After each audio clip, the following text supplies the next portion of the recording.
misfits and dope addicts are here. I wonder if people could figure out what the name of that song is. So apparently there's a woman named Sheena, and she's a punk rocker now. Now, she wasn't before. No, she was the queen of the jungle. I don't think it says that. No, it doesn't, but I think that's who Sheena is. It's a different song. Sheena. It could be a different Sheena, queen of the jungle. You remember the? I remember that, yeah. I believe that might be who they're singing. No. About. It's not? Pretty sure. Who are they singing about? A different Sheena. You're sure? There can be more than one Sheena. It's a name that should come back, I think, frankly. Well, they're Good not. name. Baby Sheena. You don't run into a lot of baby Sheenas, do you? No. How many? Not many. Grandma Sheena? Grandma No. Sheena. Sheena is a punk rocker. I just wonder who Sheena was then, if that's not who they were singing about. They sang about a lot of stuff that happened to them and stuff to people that they knew. Yeah. So maybe it was a Sheena that they knew. Joey Ramone? No. No, it's Marky. No. It's Sheena's Nope. birthday? No. Sheena Easton. No. No? I On don't this know. day. His Afro Sheen was invented? Tommy Ramone, Who? the Hungarian drummer of the Ramones. I don't. It was on the first 3 albums. Tommy Ramone. And that, because he was on the. Well, I guess. Born in- He co-wrote on that that song. on that song. The Sheena in the title refers to the comic book character Sheena, Queen of the Jungle, according to the Ramones. It does.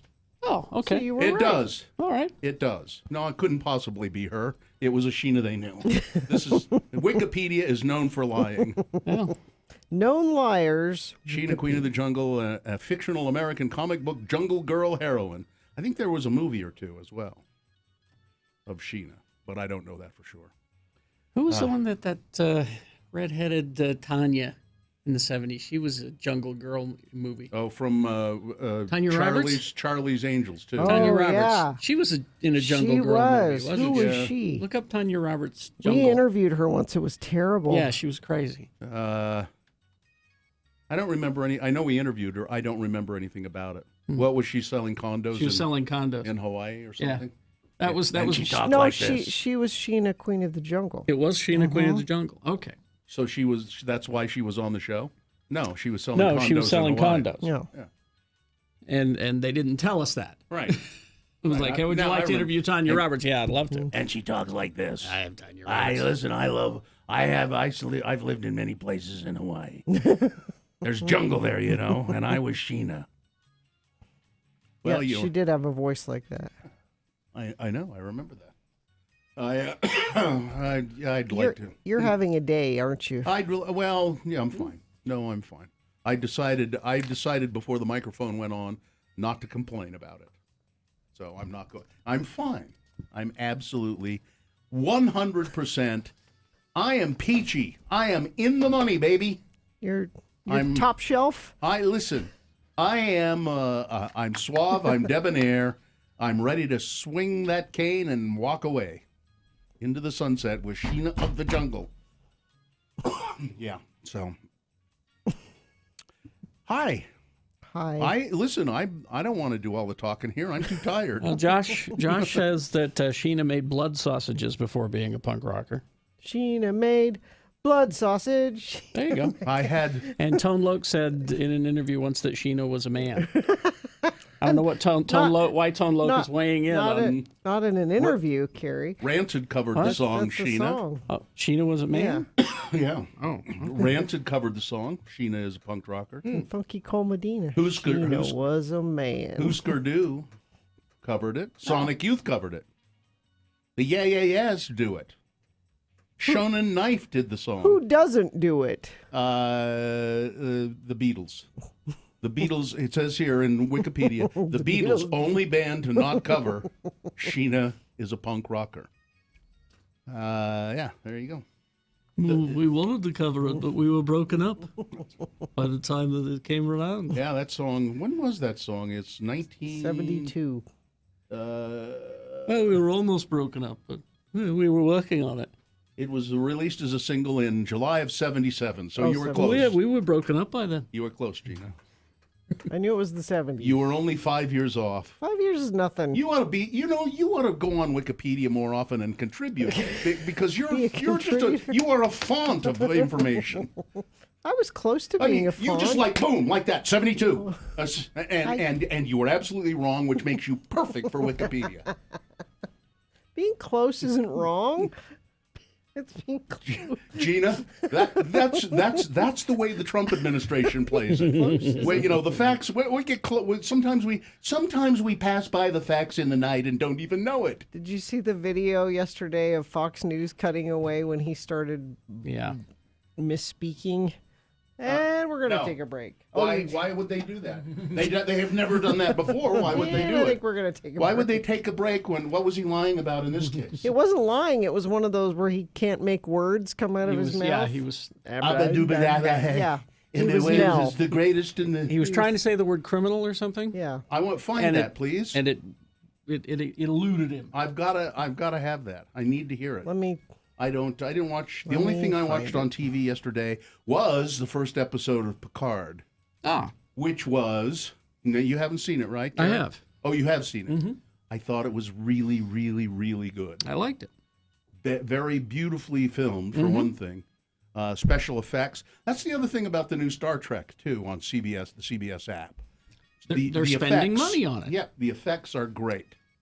I kind of miss the old clunky doors that go, and it's obviously two guys standing behind the scenery pulling the doors open. But give it time; that may come back. You never know. It might.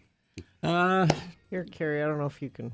Oh, you found the Trump thing? Let me. Listen, we ought to probably. Well, we need to do some traffic. I know because it's. Why don't you do the traffic? It's and bad out there. And then we'll go to check-ins at 877-602-9696. But traffic, Let's see. We have a crash southbound U111 at 54 South in West Valley. One southbound lane blocked there. Crash southbound I-15 1600 North in Orem. The right shoulder affected there.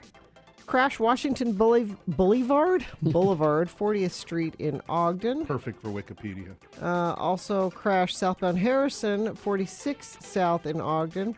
So we've got snow happening this morning, so probably going to affect your commute. If you see something you want to share, you can text it to us 33986 like this person did. Hill Air Force Base traffic backed up half a mile to the west of the South Gate and almost the same to the east. That coming to us from Cement Dave.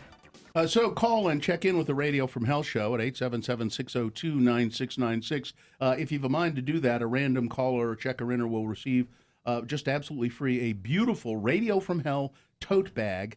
It's a big tote bag. It's great. You can carry lots of things in it, groceries, gym clothes, books from the library, whatever you need to do.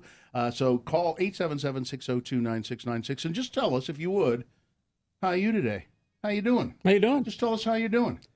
I'm having a day. So here's the Trump clip. But what's funny about it is you can hear the Fox News anchor giggle. Okay. Before they cut away. All right. Just seconds before. Okay. Democrats decided to shield and shelter criminal. Look, wait.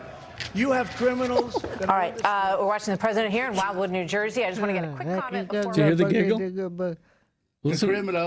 Listen for the giggle. Yeah. You have criminals. All right. We're watching the president here in Wildwood, New Jersey. I love just want it. to get a quick comment before we toss it over. We got to get away. Oh, Yeah, sorry. we should. We got to. I have to cut away here. Okay, let's get this thing going. Let's cut away. All right. Download the brand new X.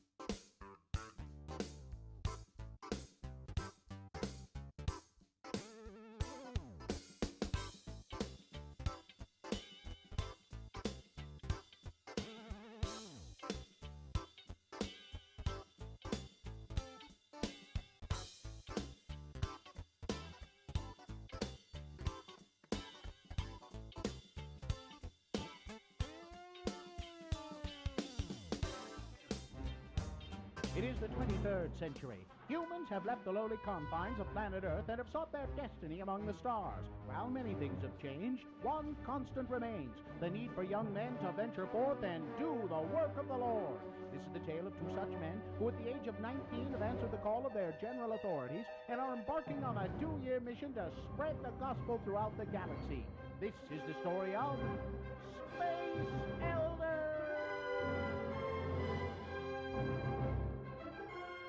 In this episode, we find our elders rendezvousing with Zone Leader Hansen on some distant planet in the BFE sector. Hey, Butch, what you got there? Oh, it's a care package for my folks. You know, my mom means well, but she just doesn't understand the physics involved in sending stuff from home. Well, what you mean? Well, the cookies she sent are fine. They're hard as a rock, just the way I remember them. It's the lime jello with shredded carrots in it that causes problems. You know, even in Tupperware, this stuff goes bad after a week in hyperspace. Missionaries who have eaten this stuff have been known to develop a form of space madness. Wow. Oh, look, here comes Zone Leader Hansen right now. I have discovered the most incredible object. It allows us to view any period in the history of any planet. We can research early church history. This discovery will allow me to get reassigned back to Earth and leave you two losers far behind. Great. Glad to hear it. What's that have to do with us? Since you weren't having much luck in the field, I figured that you wouldn't mind watching my discovery while I go back to Starbase 182 and file my report. Hey, are you eating while I'm talking to you? Give me that. Sorry. Say, green jello with carrot shavings. I haven't had this since I left home. But sir, I think you ought to know that... Quietly, Hi. He's eating. Shut up, the both of you, right now. This jello tastes funny. He's gone mad. He's got space madness. We better go after him. Okay. Hey, what's that thing right there? You mean that natural arch that seems to be showing the History Channel? Yeah, that thing. What is it? I believe that who is it would be a more appropriate question. Is that you that said that, Butch? No. It must have been the natural arch over there. Okay, I'll play. Who are you, and what have you done with Zone Leader Hansen? I am the guardian of forever. Hansen has entered through me into your world's past. Entered through you? Well, I guess we can get back to tracking now, huh, Lehigh? No, we most certainly can't. Huh? We need to get Zone Leader Hansen back and cure his jello-induced space madness. Come on now, Lehigh. He was a little weird before my mom's jello. Are we sure he's sick? Where in our world's history is Hansen now, Guardian? He was asking questions about Mormon history, and about lime jello in particular. He entered as I was showing him the Relief Society meeting, where sisters first began to experiment with lime jello. Well, if he disturbs that meeting, the timeline of church history could be permanently changed. Let's go, Butch. Whoa! Will Zone Leader Hansen change church history? Can Butch and Lehigh get him to go before he does? Will the Relief Society let Hansen anywhere near their test kitchen? Tune in next time to hear Relief Society President Mulestein say... I'm at a loss, sisters. We've tried shredded beets, cauliflower, radishes, eggplant, zucchini, and rutabaga. Nothing seems to go with this new lime jello stuff. Excuse me, sister. I think we can help. I don't think we should go against the prime directive, Bush. How did you get in here? One wrong move and you'll see the business end of my skillet. Just like the last kid who wandered in here and tried to tell us how to conduct our business. Other kid? Oh, hey, it's Zone Leader Hansen. She's knocked him out cold. Nice going, ma'am. Wish I'd have been here to see it. Tell you what, we'll get him out of your way and you can go back to doing what you were doing. Oh, yeah, and you might want to try shredded carrots. I warned you about meddling. She's got a skillet. Run for it. Run. On the next liposuctioning episode of Space Elders.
6:21. It's time then to officially begin the Radio from Hell show. And while Gina is reading the sponsor, I'm going to have a couple of sips of Mill Creek coffee, get myself going here. Oh, that's a good idea. That'll set you straight right there. I'll join you. It'll improve my outlook by 20%, I would think, at least, if I have just a little Mill Creek coffee. But then we'll take your check-ins at 877-602-9696. A random caller will win a Radio from Hell tote bag. So far, only one person has called to check in. And all we want you to do is call and just tell us how you're doing. Are you having a day today? How you doing? How's it going, huh? So, anyway, Gina. Woohoo! Lucky's Auto Credit, 77 cents and a job gets you a car. That's awesome. They'll front the tax, title, license. 77 cents total to drive away today. Apply online at luckysautocredit.com. Woohoo! The moon is a waxing crescent moon, 19.2% of full. The moon will rise today at, what time? Let's see, 10:25 a.m. Today being Wednesday. It's the 29th day of January in the year of our Lord 2020. And you're listening to the morning show that's not going to let any woman reporter do a good job on us. I mean, if she tries it, we'll do a good job on her. Is that a boner? I guess it can't be. No, it's Trump. We're Radio from Hell, starring the Lords of Morning Radio, Kerry Jackson, Bill Allred, and Gina Barberi. The executive producer of the Radio from Hell show is Katie for short, with an assistant producer in the room today. Cynthia is here, and then I saw other people. I saw Miriam in the booth and someone else. That's sitting on a chair. That's Katie's fiance. Wait, she's really got a fiance? He's right there. He exists. Oh yeah, look at that. I wonder how much she pays him to pretend to be her fiance. It's a monthly job, I think, a salary. He's a handsome young man, isn't he? Yeah. Masculine. Oh, he's got a wad of cash in his hand right there. There we go. Here's wad of cash. He did. He held up. Look, watch. He held up a bundle of cash. She pays you in cash. Right there. That just tells me we're paying her too much. Yeah. She can afford a man. Yeah. All right. Let's get on with it now, shall we? With check-ins. 877-602-9696. I understand if the calls are light today because people are concerned about the weather. Yeah. I get it. But here's Rachel. Hi, Rachel. Hi. Hi. Good morning. Good morning, Rachel. Thanks for letting me listen. It's our pleasure. Thanks for checking in to Radio from Hell Hotel. Don't forget, we're having the manager's wine bar at 3 o'clock this afternoon. Excellent. But I've been sober for 2 years and 6 months, so I've passed. Well, you can just have iced tea and some of the finger sandwiches. Fantastic. All right. How are you today? I'm doing great. It's snowing pretty good down in Murray. Is it? So are you going out to work today, or you get to stay in? Oh. I'm at work now. I got here a few minutes ago. Well, you're safe, so that's good. Safe and sound, Yeah. Rachel. I'm really good. Anything you'd like to add to this conversation? It's wonderful to be sober. Almost 3 years, and was homeless for 8 years. Congratulations. Wait a minute. Got a job. It's great. Wait a minute. You were homeless for 8 years? Yes, I spent 8 years out in Salt Lake, outside. On the street? And on the street. And I don't know how I survived in the weather. I don't know. I don't either, Rachel. But you're doing well now? Yes, really well now. Let's give Rachel a tote bag. You need a Radio from Hell tote bag. I would love one. Congratulations. Now, I don't want you to use it to tote around homeless stuff. No, she's done with that. I sure won't. Okay, good. She's done for you, Rachel. All right, hang on. Hang on, Rachel. Thank you. Okay, let's go to Anthony. Anthony. Hello. Hello, lords and ladies. How are you today? Fine. Thanks for checking in to Radio from Hell Hotel. Don't forget, as a special thing today, Anthony only, we're having a free movie in the cafeteria. I would be more than honored to join. Okay. How are you today? I'm doing great. I thought I would check in. Long-time listener. Talked to you guys many times in the past. And what's going on today? So today is my birthday. Oh, yay! Happy birthday! Had to stop and think about that. Are you going to do anything special? I did. Special for your birthday today? Whatever the worst half has planned, I have no idea. Does your other half often Does she remember, or he remember the birthday and do something nice usually? Yeah, my wife usually always has something planned. We always make a big deal out of it, whether it's her birthday or mine. We always make a big deal out of it. Well, So that's not. Well, that's nice. Have a lot. Let's give Anthony a Radio from Hell tote bag too. Can it's we his do birthday. that? Yes. Today is my birthday, and my father said I can have anything I want. Like a Radio from Hell tote bag. Hang on, Anthony. Hang on, Anthony. We'll get you one. Okay. Thank you. All right, let's go to Emily. Emily, thanks for checking into Radio from Hell Hotel. And if you tell me it's your birthday, I'm not going to believe you, and you won't get a tote bag. Nope, it's not my birthday. Okay. Well, let's give her a tote bag for being honest. Bill, you can't just give everybody a tote watch. bag. Emily, we're going to give you one too. 3 tote bags. Awesome, thank you. You're welcome. So how are you today? I'm good. I'm actually in here trying to wake up my kids because we listen to you every morning, and they're going to be so excited if they would open their eyes. My 9-year-old just said hi. Did you hear him? Yes. Good morning I've to been you. listening to you guys since I was a kid. Tell them that you just won a Radio from Hell tote bag. Let's hear what they say. Wait, what? Just tell them. Tell them. Yeah. Oh, that was a kid. What? Oh. That was the kid. He's like, wait, what? And his eyes went all huge. Yeah. My other one hasn't moved. No. But my 9-year-old popped up. So Yes, I want a Radio from Hell tote bag. Wait, you did? Yeah. that's a big day. He's all excited. How old Hey, are I got him right out of bed. How old are the kids? I have a 9-year-old and 11-year-old. My 11-year-old hasn't moved, but my 9-year-old popped up. You know, what I found with 11-year-olds, I purchased, and I only used it for that 1 year of their life, a cattle prod and a little electronic, just a little electronic jolt, and it does get them right out of bed. They get the Can I idea use it pretty when you're quickly. sarcastic? Yeah. Mhm. All right. Yeah. Hang on the line. Someone got a birthday. I wonder who's... Hang on, Emily. Hang on. Okay. Traffic, Gina. Oh, yeah. Let's see. Crash eastbound I-80 at milepost 140. That's Summit Park on-ramp. We've got crash southbound U-111 at 54 South. One southbound lane is blocked there. Crash southbound I-15 1600 North in Orem. Let me check our message stream, see if anybody's sent us any traffic alerts there. Only Cement Dave saying Hill Air Force Base traffic is backed up half a mile to the west of the South Gate and almost the same to the east.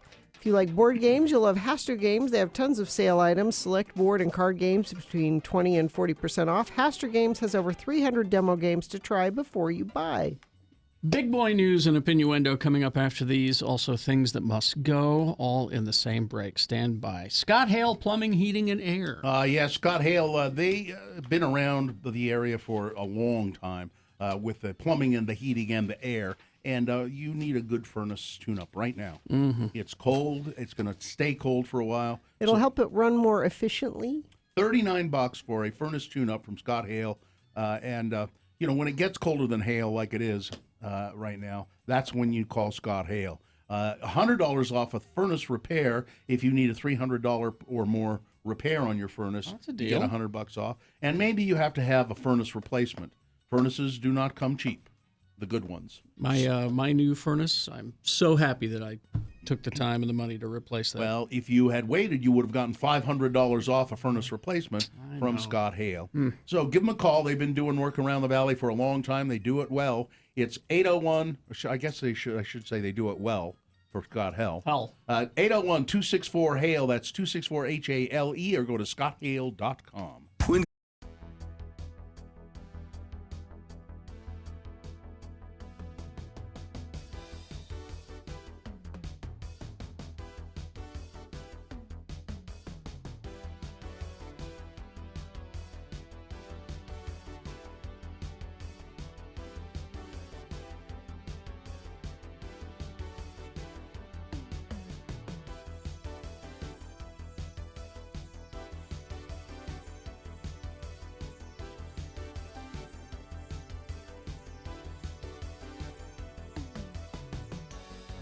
It is the 23rd century. Humans have left the lowly confines of planet Earth and have sought their destiny among the stars. While many things have changed, one constant remains: the need for young men to venture forth and do the work of the Lord. This is the tale of two such men who at the age of 19 have answered the call of their general authorities and are embarking on a 2-year mission to spread the gospel throughout the galaxy. This is the story of Space Elmer! Today, we find Butch and Lehigh on Starbase 182 around lunchtime. Hey, Lehigh, what's up? You haven't been yourself lately. You seem a little under the weather. Here, I replicated you some lunch. This should put you back on your feet. It's your favorite. Oh, meat soup? No, macaroni and cheese with little hot dog bits in it. Man, you are sick. I'm taking you to the sick bay. Are you sure that would be the logical thing to do?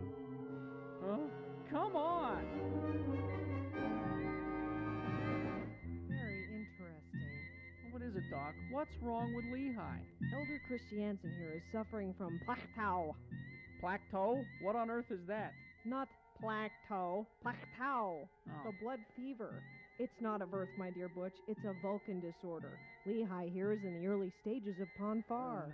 But Doc, look at my companion. I mean, his ears aren't pointy. The blood sample you took from him was red, not green. He's not a Vulcan. Have the two of you come in contact with any Vulcans recently? Well, we met with that nice Ambassador Spock fella. Was there anything unusual about this meeting? No, we talked for a while. He mind-melded with Lehigh and then sent us packing like everybody else. Mind-melded with a Vulcan? Oh, dear. Well, he said it would be the fastest way for us to tell him about the gospel. Now, what's this got to do with Lehigh losing his appetite and then resetting the environmental controls in our apartment up to Moab standard temperatures?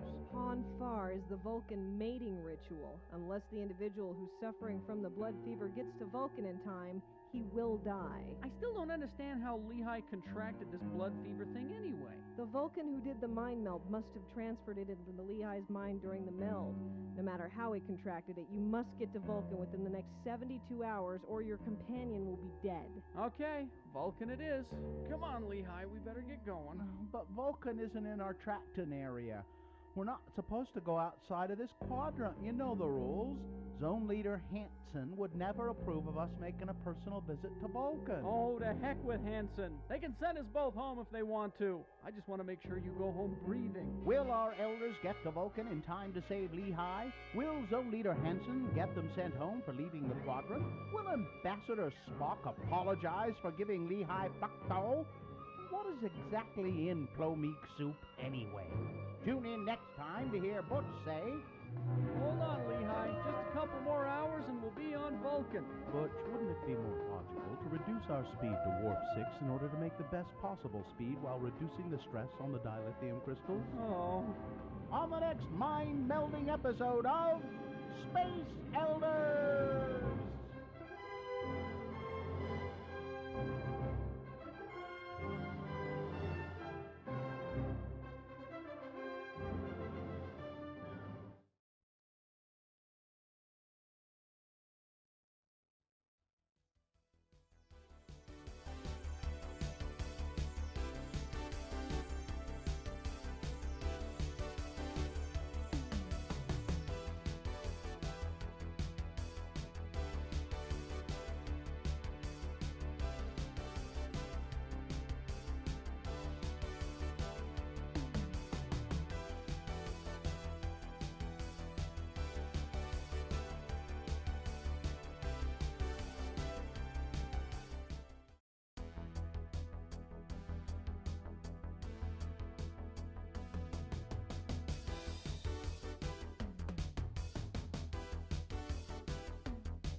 Things that must go coming up. But first, big boy news and opinioendo brought to you by... Are debts killing you? Do a cash-out refinance on your mortgage at loansbyrick.com. Where else you gonna go? Brad Pitt. Bro Pim? He is a good-looking guy. He's a good actor. He's got the world on a string. And he's got a good sense of humor, too. The Hollywood Reporter, I think this is where that's from. Anyway, but Pitt is nominated for his role in Once Upon a Time in Hollywood. and he went to an Oscar pre-party thing, and he wore a name tag that said Brad Pitt on it. Hello, my name is Brad. That's hilarious. That is excellent. Oh, there he is. X96. I'm sorry, and you are? Yes. I just think that's hilarious. He's got a sense of humor. He seems like a nice guy. I'm sorry, who are you? Yeah. So, hi, Brad Pitt. While chatting with fellow nominee Cynthia Erivo, who's up for an Oscar for her role in Harriet, Pitt's white tag stuck out as boldly as her green coat in that picture at x96.com/live. Pitt has already won the SAG Award and the Golden Globe Award for his role as Cliff Booth in Quentin Tarantino's Once Upon a Time in Hollywood. Now, DiCaprio, is he nominated for Best Actor? Nope. Not nominated Supporting. at all. He wasn't nominated? I thought he was nominated supporting. I don't think so. I think it's too bad that he was not nominated for something as well, because I like Brad Pitt better, but I just like him better in general.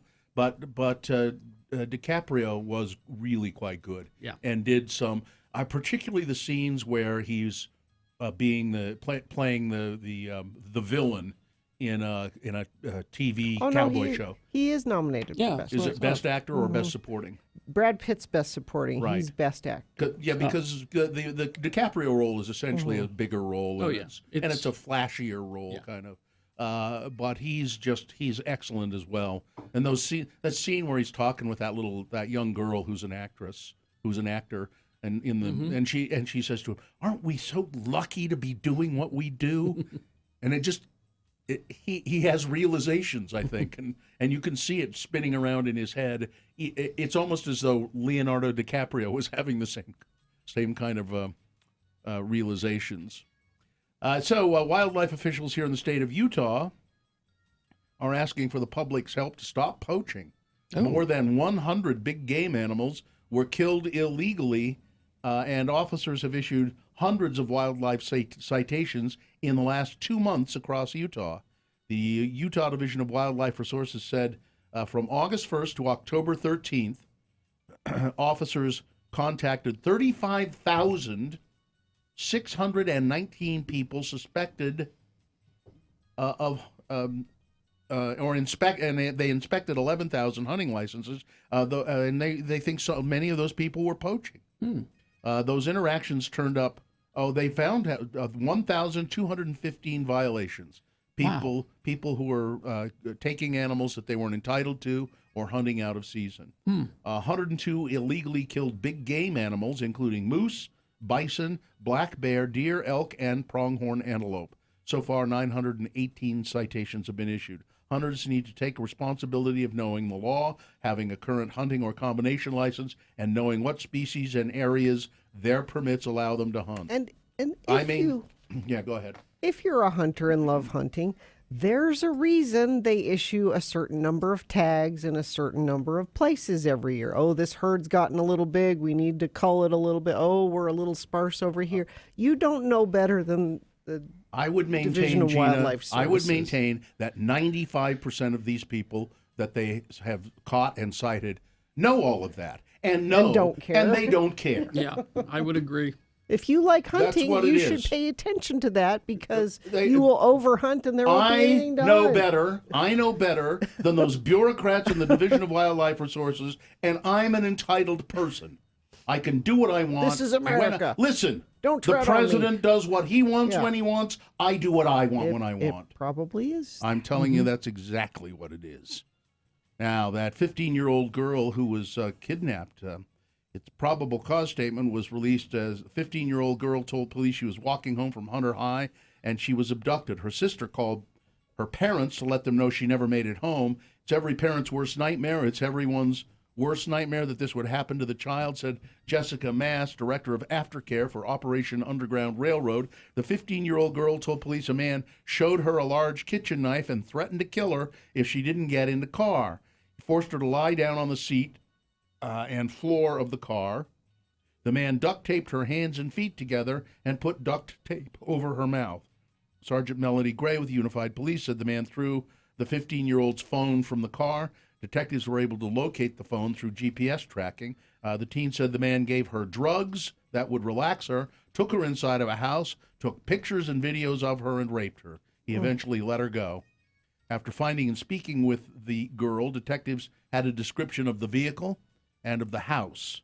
They were able to find the house from the location of where her phone was in the vicinity. At the house, detectives found one Creed Lujan, who was on parole for attempted murder and kidnapping. Mr. Lujan is accused of holding the 15-year-old girl against her will for roughly 4 hours. Police said surveillance video shows the vehicle matching Creed's circling other schools in the same area. Oh, jeez. These are difficult cases. They're not quick fixes. There's no easy answers, and it's a long-term journey of healing, said one official. The Utah Department of Health says that they are, along with health departments across the country, preparing for coronavirus. The respiratory virus first identified in China, according to the Centers for Disease Control and Prevention. There are now more than 1,000 confirmed cases in China, and other confirmed cases have been reported in other countries, including the United States. As of Tuesday, there have been 5 confirmed cases of the coronavirus in the United States. As worries about the coronavirus grow, a Utah company said they're seeing a huge spike in sales from people who want to be prepared should cases continue to rise. 3M? In a Salt Lake City warehouse on Tuesday, workers stayed busy with boxing up shipments, an assembly line of unfolded cardboard boxes. Okay, what's the product? The company, I hate the way people write news stories sometimes. The company, ReadyWise, carries an assortment of survival goods and emergency kits. They've been taping up more boxes than normal over the past week. We saw a 7 times increase over the weekend, and it's even been bigger since the coronavirus has gotten stronger. Yesterday was a record day for us on our own website, said one of the spokespeople for the company. So, Gina, it's ReadyWise. I know you'll be wanting to look that up. ReadyWise is the name of the company. But, you know, the coronavirus, people are panicking about it, but an estimated 15 million people have been hit with the flu in the United States so far this year alone. Where in this flu season, the virus has killed 8,200 people in the United States. The flu. Wow. Get your flu vaccine. Youth flu deaths have more than doubled compared to last season. While much of the world focused on the coronavirus outbreak, influenza continues to take its toll in the U.S., where an estimated 15 million people have been infected. The Centers for Disease Control and Prevention said those numbers aren't unusually high. They're far higher than the 4,583 cases of coronavirus and the 106 deaths reported. 106 is it 106 worldwide? It's more than that now. Mm-hmm. But still, the flu makes coronavirus look like a piker. Overall, the World Health Organization estimates the flu kills up to 650,000 people every year. So Mike Pompeo, Secretary of State, one day after a contentious interview that was followed by an expletive-filled verbal lashing of NPR host Mary Louise Kelly, Pompeo is publicly accusing her of lying to him twice. Which, even if that were the case, that's no reason to take her into a private room and swear at her and tell her she doesn't know what she's doing. But she didn't lie to him. In a statement, she has the documents. In a statement released by the state, well, in terms of the lying, it's a he said, she said, mostly. No, in her email to him, she said, I want to talk about Iran, and I'm also going to talk about Ukraine. And his people did not write back and say she couldn't talk. And he's saying she lied, saying she didn't tell him she was going to talk about Ukraine. Pompeo doesn't explain how and offers no evidence. In their recorded interview from Friday, the nation's top diplomat declined to respond when Kelly asked whether he owed an apology to Marie Yovanovitch, the former U.S. ambassador to Ukraine. She was ousted from that post last year after rallies of President Trump accused her of disloyalty. I agreed to come on your show today, Pompeo said, to talk about Iran. Kelly pushed back, telling Pompeo, I confirmed with your staff last night that I would talk about Iran and Ukraine. And she had later said to prove it. later said she specifically flagged her intention to do so in writing, noting, "I would never agree to take any topics off the table." You know what I find even more disturbing, though, is I finally heard actual tape of President Trump talking about Ambassador Yovanovitch and talking to Lev Parnas. I don't know him. The guy he claims not to know. I don't know. Lev Parnas saying to him, "She's got real trouble there. She's standing in the way of this whole Biden investigation, and she doesn't like you. And she's saying that you're going to be impeached, and then everything will be okay." And Trump says, "Well, then that's it. Let's get her out of there. Get rid of her. Do what you have to do. Take her out." It's just, it's like somebody ordering a mob hit. Take her out, he said. All right, is that it? That's it. Sports, weather, traffic. Well, it's all Kobe all the time. Like we get this news service, and usually there's a sports section with a bunch of different things. I've got 1, 2, 3, 4, 5, 6, 7, 8, 9 stories about Kobe. All different stories. He will be honored at the Oscars. They have recovered all of the remains from the crash. Nike says they didn't pull Kobe products from the website. They are sold out. Fans petition to change the NBA silhouette to Kobe Bryant has over 1.6 million signatures. Kobe Bryant said his daughter Gianna was better at her age than he was. Kobe Bryant's co-author deletes unfinished draft of their children's book. Drone footage from the crash site. Shaquille O'Neal and Dwayne Wade crying, talking. This is all the sports That's all news. the sports there is. Is all Kobe. Hey, when does the XFL start, Gina? I don't know. That's what I want to know. Jazz on the road tonight in San Antonio. They play the Spurs at 6:30. Weather, it's snowing this morning. Actually, quite a bit up in the Ogden area. And it is affecting your traffic. It'll stop by about 8 o'clock, they're saying, so it's just first thing this morning. Chance it'll come back tonight, though. High of 41. Traffic, let me tell you what's happening there. We've got a crash eastbound I-80 at milepost 131, the chain-up area, off to the right shoulder. Crash eastbound I-80 Summit Park on-ramp. We've got crash southbound U-111 at 54th South in West Valley. Looks like slowage northbound I-15 through Draper and Sandy. I don't see a crash associated with that, but perhaps it's just the regular morning slowage you see through there. Let me check our message stream. Actively snowing in Utah County, and the HOV lanes are icy going through Orem. Thank you for sending that in via text at 33986. Things that must go, brought to you by... Go to Hale, Scott Hale Plumbing, Heating, and Air for a $39 furnace tune-up, which includes a 19-point safety inspection. Scott Hale, amazingly different, surprisingly better. ScottHale.com. Things that must go on the radio. From Hale Show. Now, these are things that are bugging you, friends of the program. Things that if they don't leave your life, you're going to just lose it. So you write them down in an email and you send them to radiofromhell@x96.com. You put Musco on the subject line, and perhaps it'll ease your troubled mind if we read your Musco on the air.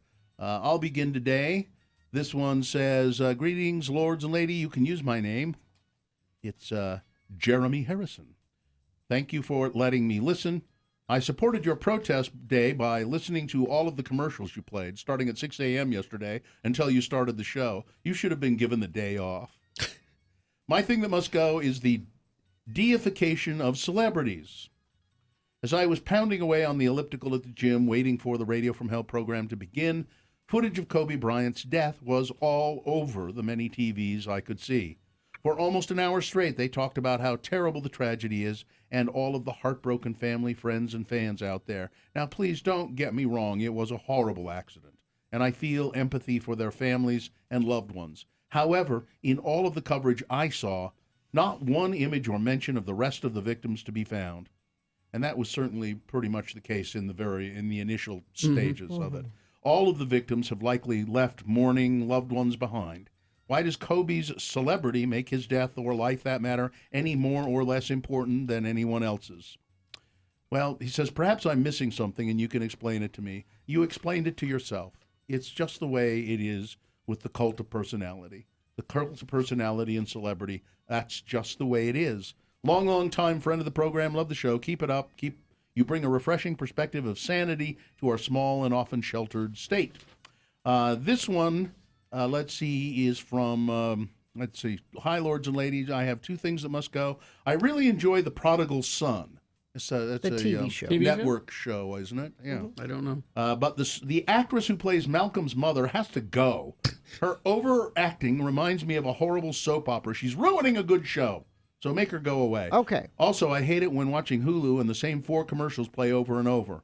If I have to watch the Hills commercial one more time, I might have to stop binge watching Veronica Mars. Okay, I know. I should stop watching since it's kind of terrible, but it's a guilty pleasure. Thank you, Sherry. And then this one from, you can call me Dax. Hi, Dax. I'm looking at his real name here, and it bears no relationship to that Dax, but there you go.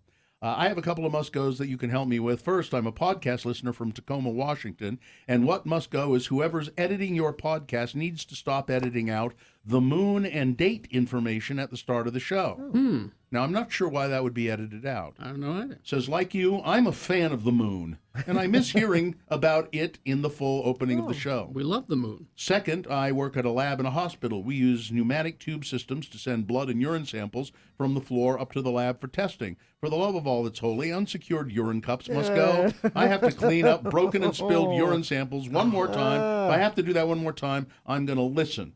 Thanks for letting me listen. This show would never work out of outside the state of Utah. And I have just one of my own things that must go. I got a piece of mail yesterday, and it was a large envelope, and it said, please do not bend on it. And I have a mail slot on my front door. So it's a little larger than, but it was not big enough for that thing. So the postman bent it and shoved it through the mail slot. Now, as it turns out, it's nothing important. It didn't matter whether it was bent or not. But still, it says right on it, please do not bend. If you can't get it into the mail slot, then what you do is you leave a note, and I have to go pick it up at the damn post office. And I would rather do that than lose something valuable. Please do. Now, again, the postman maybe looked at it and went, I know what this is. I see what this is. This is an ad. It doesn't matter. And maybe he had delivered 100 of those. Gina, no, it was addressed to me from the ACLU. I'm sure that it was to me personally because they don't want anybody else's money. They want mine. ACLU. All right. That's why he bent it. All right, Carrie, go ahead. I will start. Let's give you an idea of the trials and tribulations that happen at our house. I don't know if I can take it, Carrie. You know, on your iPhone? Yeah. You're looking at an article or a web page. Yeah. Floating ad is on the page, and there's a teeny tiny X or close option. Yeah. But your finger's kind of a little fat. Oh, you poor And you click it, and you wind up opening the ad instead of closing it. I hate that. You poor man. I know. It's not easy being me. All right.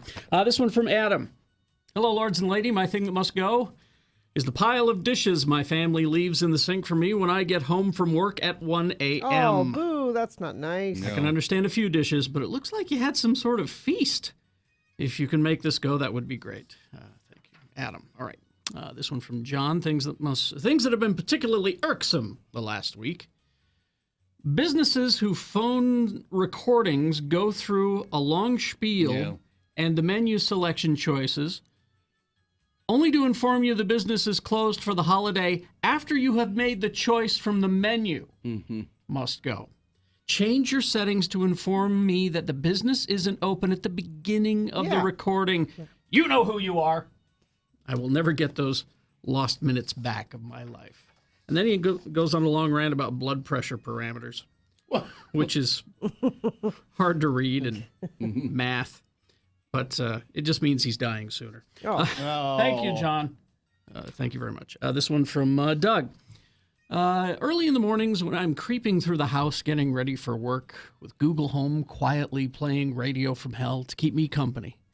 And suddenly your bro voice announcer guy tells me that all I can just say, Alexa, play X96, and suddenly my Alexa-connected Ecobee thermostat on the wall next to the Google springs into action, and now Radio from Hell is playing through 2 devices way too loud. Oh, no. This must go. And quick, before it wakes up my husband and our son sleeping upstairs. Also must go my 3-year-old waking up at 6:15, taking away the one quiet hour I have to myself in the day, especially when he begs me over and over again to watch a show. I'm just trying to listen to your show on Google Home, of course. Thank you for letting me listen as quietly and in as much peace as possible for as long as I possibly can. Sure thing. Dear lords and lady, feel free to drag my name all over the place. All right, Kurt. My first must go are people who idle. I tell all the offenders I see they are wrecking my air, but it just seems to make them want to do it more. I've seen people idle their car in summer because it's too hot. Please use your influence with the radio universe to help us with this ongoing problem. My next thing that must go is us against them mentality with regard to partisan politics. Why can't we just choose someone based on their ideas? What if we got rid of red versus blue and just voted as Americans? I have friends and family that are diehard Republicans, and I just cringe when they bring up politics. This must go and will be a challenge for the Radio from Hell show, but I just want to put it out there. Your show is awesome, and I laugh every time I listen. Thank you, Kurt. This from Mindy, things that must go. Duvet covers must go. Pretty sure they were invented by Satan. And Portland BFOP since 2005. This show would never work. Never work outside of the state. No. A few must go since I've moved out of state, started a new family. Number 1, sleep training toddlers. They should have nannies specifically trained in this. They do, actually. If you have thousands of dollars, someone will do that for you. Anyone who uses social media to complain about social media must go. Knowing every line in Pixar's Cars because it's my toddler's favorite movie. And lastly, I love Portland, but too many people don't have enough faith in the simple truths, like cheap deodorant is better than no deodorant at all. Portland, you're every stereotype, Portland. I only miss you all and others, not the state. Bill, keep pouring your double. Gina, don't get up. And I thank you, Carrie, for this new life. I don't know what that means. I don't know what that means I either. thought you would know what that meant. But No idea. Did you help this person move to Portland? I have no idea. All right, is that it? That's it. Things that must go on the radio. From Hell Show. Well, someone says the snow in Ogden has completely stopped. So that's good. Yeah, it was supposed to stop fairly early this morning. We've got signal problems all directions. State Street at Center Street in Orem. We've got a crash eastbound I-80 at the Summit Park on-ramp in Park City. And we've got slowage northbound I-15 through Draper and Sandy. If you see something that needs to be shared, I will share it for you, but you have to send it to me via text at 33986. Thank you very much. Coming up, we got round one of your boners, big boy news, all of that on the way. Stand by. Gina, Lightstream. Yeah, so maybe you ran up some credit card, maybe more than one, over the holidays, and you've got a high interest rate. And it'd be nice to just have one payment at a lower rate. Here's how you do it. A credit card consolidation loan from Lightstream. Rates are as low as 5.95% APR with auto pay. It's much lower than the national average. And I have a couple of customer testimonials to tell you how they feel about it. This one says, I heard the radio ad and thought it was worth looking at. I was a little skeptical because I'd never done anything like this online before. To my great surprise, the loan process was very simple and easy to navigate through. I wish all loans were this efficient, said a customer testimonial. So how do you get it? Just for X96 listeners, you can apply now to get a special interest rate discount and save even more. The only way to get this discount is to go to lightstream.com/X96. That's lightstream.com/X96. Subject to credit approval, rate includes 0.50% auto pay discount. Terms and conditions apply.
It is the 23rd century. Humans have left the lowly confines of planet Earth and have sought their destiny among the stars. While many things have changed, one constant remains: the need for young men to venture forth and do the work of the Lord.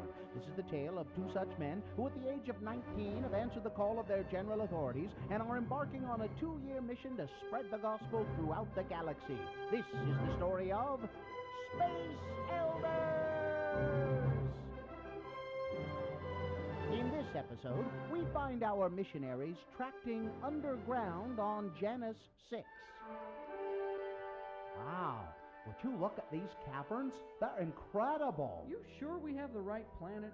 Yeah, I am. Janus 6. Why, Jas? Oh, just because this planet is uninhabited, that's all. Well, I'm sure that Zone Leader Hansen had a good reason to send us here. Yeah, like all the residents of this planet were killed by some unknown force, and he's hoping that we stumble upon it. Now, Butch, you be nice. Hey, looky here. Perfectly round, shiny rocks. Hey, a collection of bowling balls. Well, maybe there is life on this planet after all. I don't think those are bowling balls. Hey, you shouldn't be touching those. Well, you're right. They ain't bowling balls. The weight's all wrong, and they don't have holes drilled in them. Hey, you hear that? You mean the menacing sound of a big rock sneaking up on us? Yeah. What do you think it is? Well, from the looks of it, I'd say it's a big rock sneaking up on us. What the flip? Oh, you better put down the bowling ball real slow and easy, Butch. I don't think the big rock that's been sneaking up on us likes the way you're handling it, and it's staring at us, too. Okay, here you go. It's backing off. Excuse me, Mr. or Mrs. Big Rock. I'm Elder Christiansen, and this is Elder Jensen. Hi. Hey, look, it's burning some words into the cavern floor. Me, Horta, these my babies. No kill I. Hey, she's friendly, and she has kids, so it means she must be married. Mrs. Horta, we represent the Church of Jesus Christ of Latter-day Saints. You know, the Mormons. Hey, she just crossed out the no from no kill I. Oh, so much for being a friendly rock. Looks like this might just be a time to make an exit there, Lehigh. Let me just grab one of these little rocks as a souvenir. My cousin would love to have a real live pet rock. I don't think she wants you to have one of our babies, Butch. Look out! Is this the end of our missionaries? Will Butch get to send a pet rock home to his cousin? Will Lehigh make him put it back? Is it legal to bowl with a silicone life form egg? To find out the answers to these questions, tune in next time to hear Butch say... Okay, lady, back off or the little rock gets it. Now, Butch, that's no way to talk to a prospective convert. Now give her back her baby. On the next bone-chilling episode of Space Elders!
we have a contest or something? No. Oh, okay. All right. I'm in love.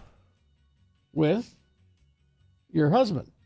Well, I'm in love with my husband, but I fell in love with someone else at Sundance.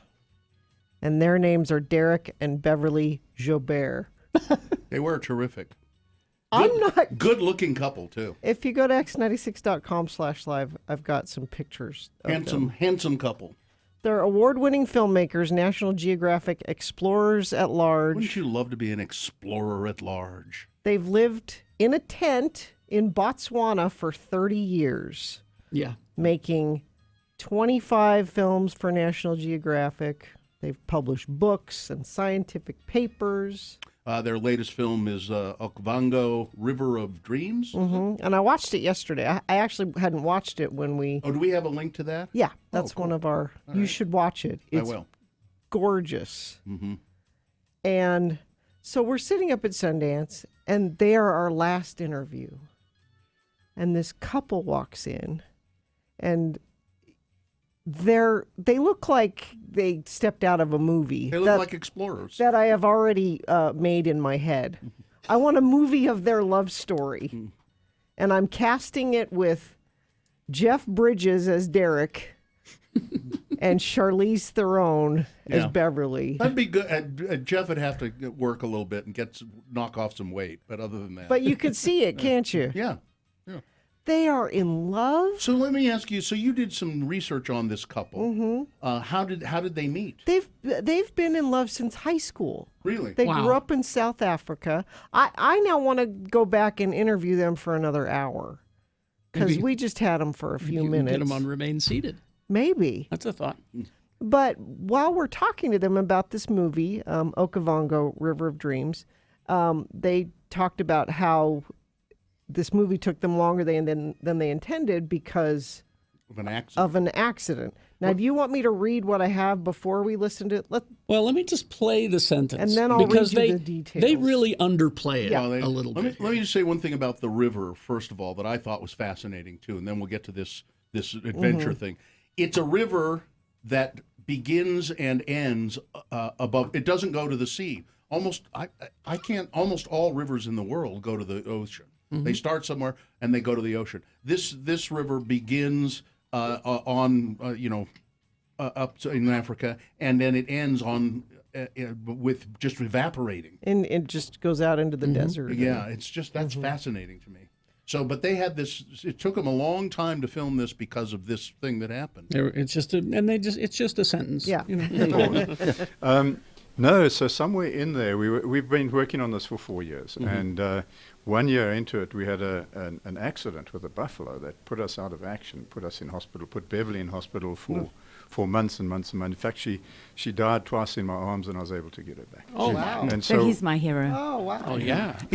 He looks heroic, too. But the buffalo, not so much. And I reminded of that all the time, that I am her hero. And so, but while she was recovering in hospital, I was reading Dante. Now, see, that's just kind of glosses over everything. What really happened? So on March 3rd, 2017, the couple found themselves face to face with a charging buffalo called the Black Death. Did I leave that part out? I think it was a name they must have given the buffalo. One of the big five who's widely regarded as a very dangerous animal. Buffaloes gore and kill over 200 people a year. They kill it's more worse than the coronavirus. They kill more people in Africa than any other animal. This particular buffalo hit Derek first, and a second later impaled Beverly under her arm. Quote, the horn ripped through her collarbone, then went further up through her throat, out her mouth and into her cheek, shattering it into 21 pieces. It missed the vocal cords and jugular, carotid artery, and sinus passage. It was just a few millimeters or seconds in space and time that she would have been dead. The first 11 hours in the dark were torturous as I fought to stabilize her. They're alone in the wilderness. She had a buffalo horn go up through her neck and out of her mouth. Took him 18 hours. He had a cracked pelvis while he was had a doing this. cracked pelvis. Took them 18 hours to get to a hospital, 500 miles away. And he carried her. And he carried her. But so, and because the couple don't believe in punitive actions against wildlife, Derek told the team to dart the buffalo and move it away from camp. Now, the animal ended up dying, and here's why he died. When Derek was fighting the buffalo, he kicked it in the side and kicked it hard enough that a wound burst open.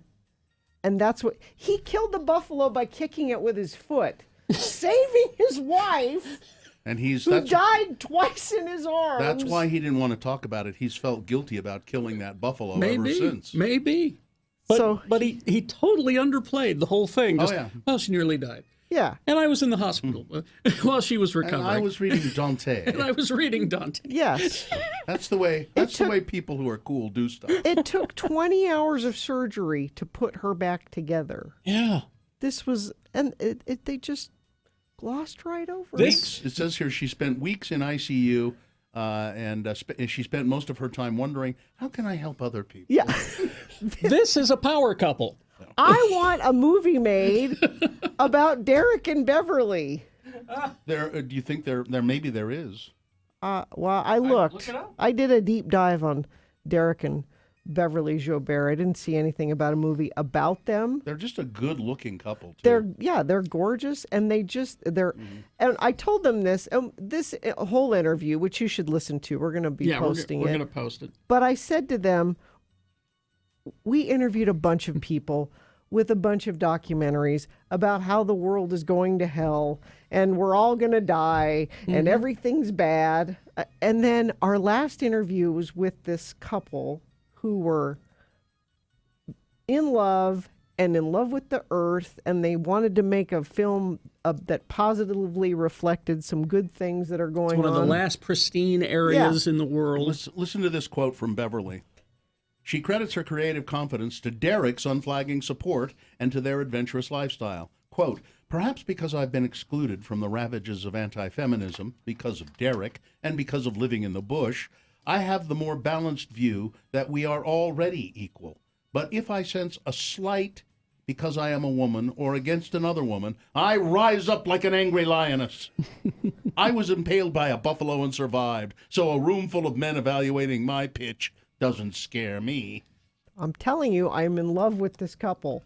There needs to be a movie about I want a movie about their life. It's nice. So look for it. Okavango is the name of the river and the documentary. So the River of Dreams, and it'll be on. They work for National Geographic. And it'll be on. It'll get around. Yeah, you'll see it eventually. But we're posting this on our web. Where are we posting this, Katie? On the website or on the Facebook? They're talking, so they're not listening to me. They should go on the website somewhere. Where is this interview going to be posted? On the website? Here. X96.com? All right. Okay. Well, by the time she gets in here, I've already conveyed the information, and so we have it. So it'll be on Spreaker, on our website, and probably on all of our social medias. As will all of the interviews. All of the interviews, and some of them are already posted with the videos. Oh, okay. Thank you very much. Yeah. Okay. Look for Okavango. Crash eastbound 78 South Bangerter Highway in West Jordan, off to the right shoulder. Crash northbound I-15 12th South in Salt Lake, that is also off to the right shoulder. Signal problem all directions, State Street at Center Street in Orem. Crash northbound I-15 110th South in South Jordan. And friends of the program are saying slowing on I-250 north at the I-80 ramp. Accident northbound Redwood Road at Camp Williams. And a crash on Redwood Road northbound by the entranceway. Oh, that's another one for Camp Williams. So massively slow I-215 Legacy merge at 2100 North. Continued slowness and stoppiness well past the I-80 exits. Thank you, friends of the program, for sending those in via text at 33986. We have Boners Round 1 coming up. Here are the candidates that you will be considering for voting in Round 1. Number 1, I'm having chocolate milk. It's the rebel in me. Boner candidate number 2, but there's a bomb in my bag. And boner candidate number 3, satanic pregnancies. Round 1 of your boners, big boy news, all coming up after these. Excellent.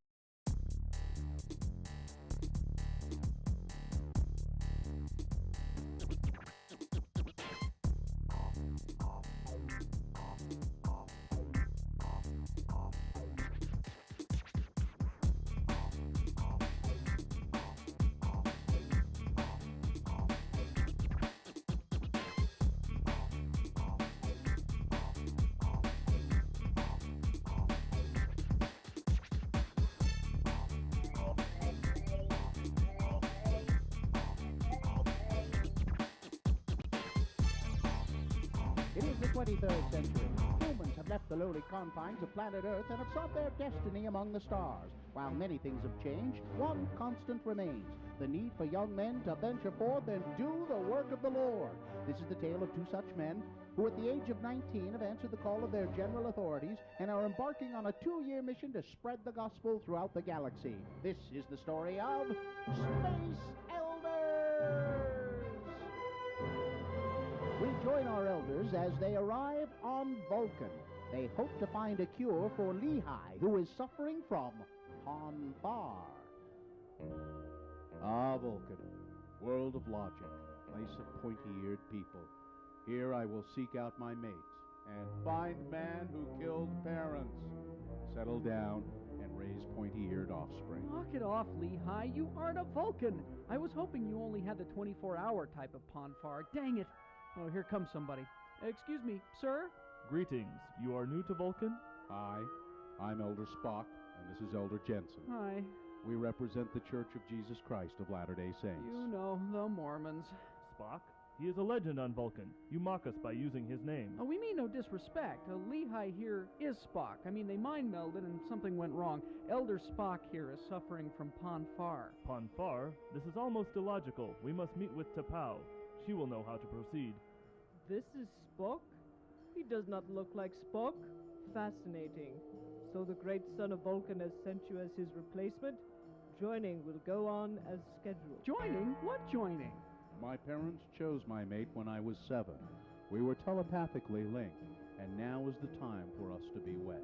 Spock was joined with this woman. You haven't even gone to Snowgroves with her. You can't marry her. Talk about breaking the rules. We are all gathered. We shall proceed. We are here to complete the joining of Spock and T'Pring. Unless there is anyone here who objects, the ceremony will commence. Excuse me, T'Pau, ma'am, I have a problem with this. Only Vulcans are allowed to protest. One more word out of you and I will have you removed from this holy place. Now, shall we begin? I protest. T'Pring, no. Why? I have chosen another to be my mate. I choose Elder Jensen. But I was to be the one you chose. A challenge has been made. T'Pring has chosen her companion and is her right. Let the combat to the death begin. Combat? To the death?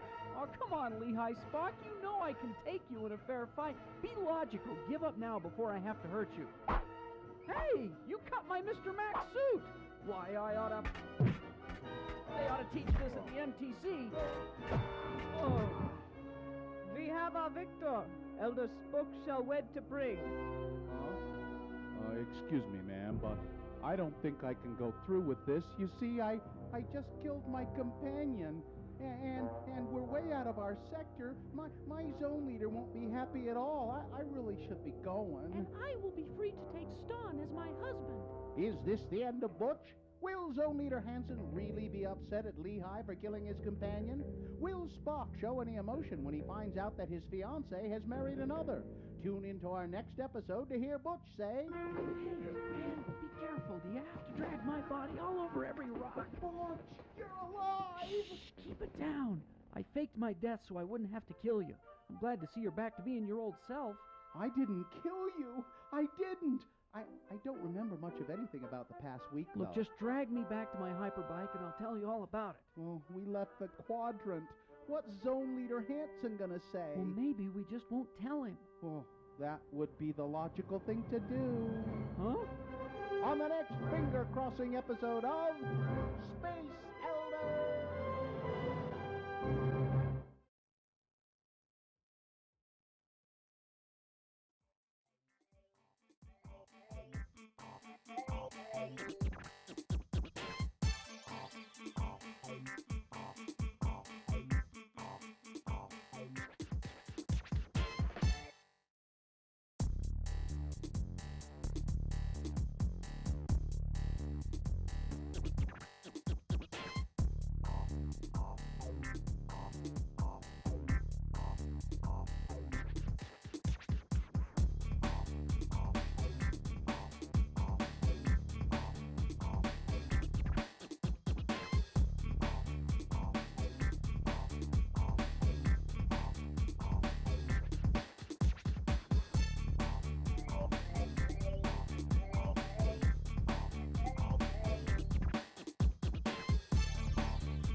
So remember that info. You'll need it for this round one of your boners. Presenting to you now 3 news stories.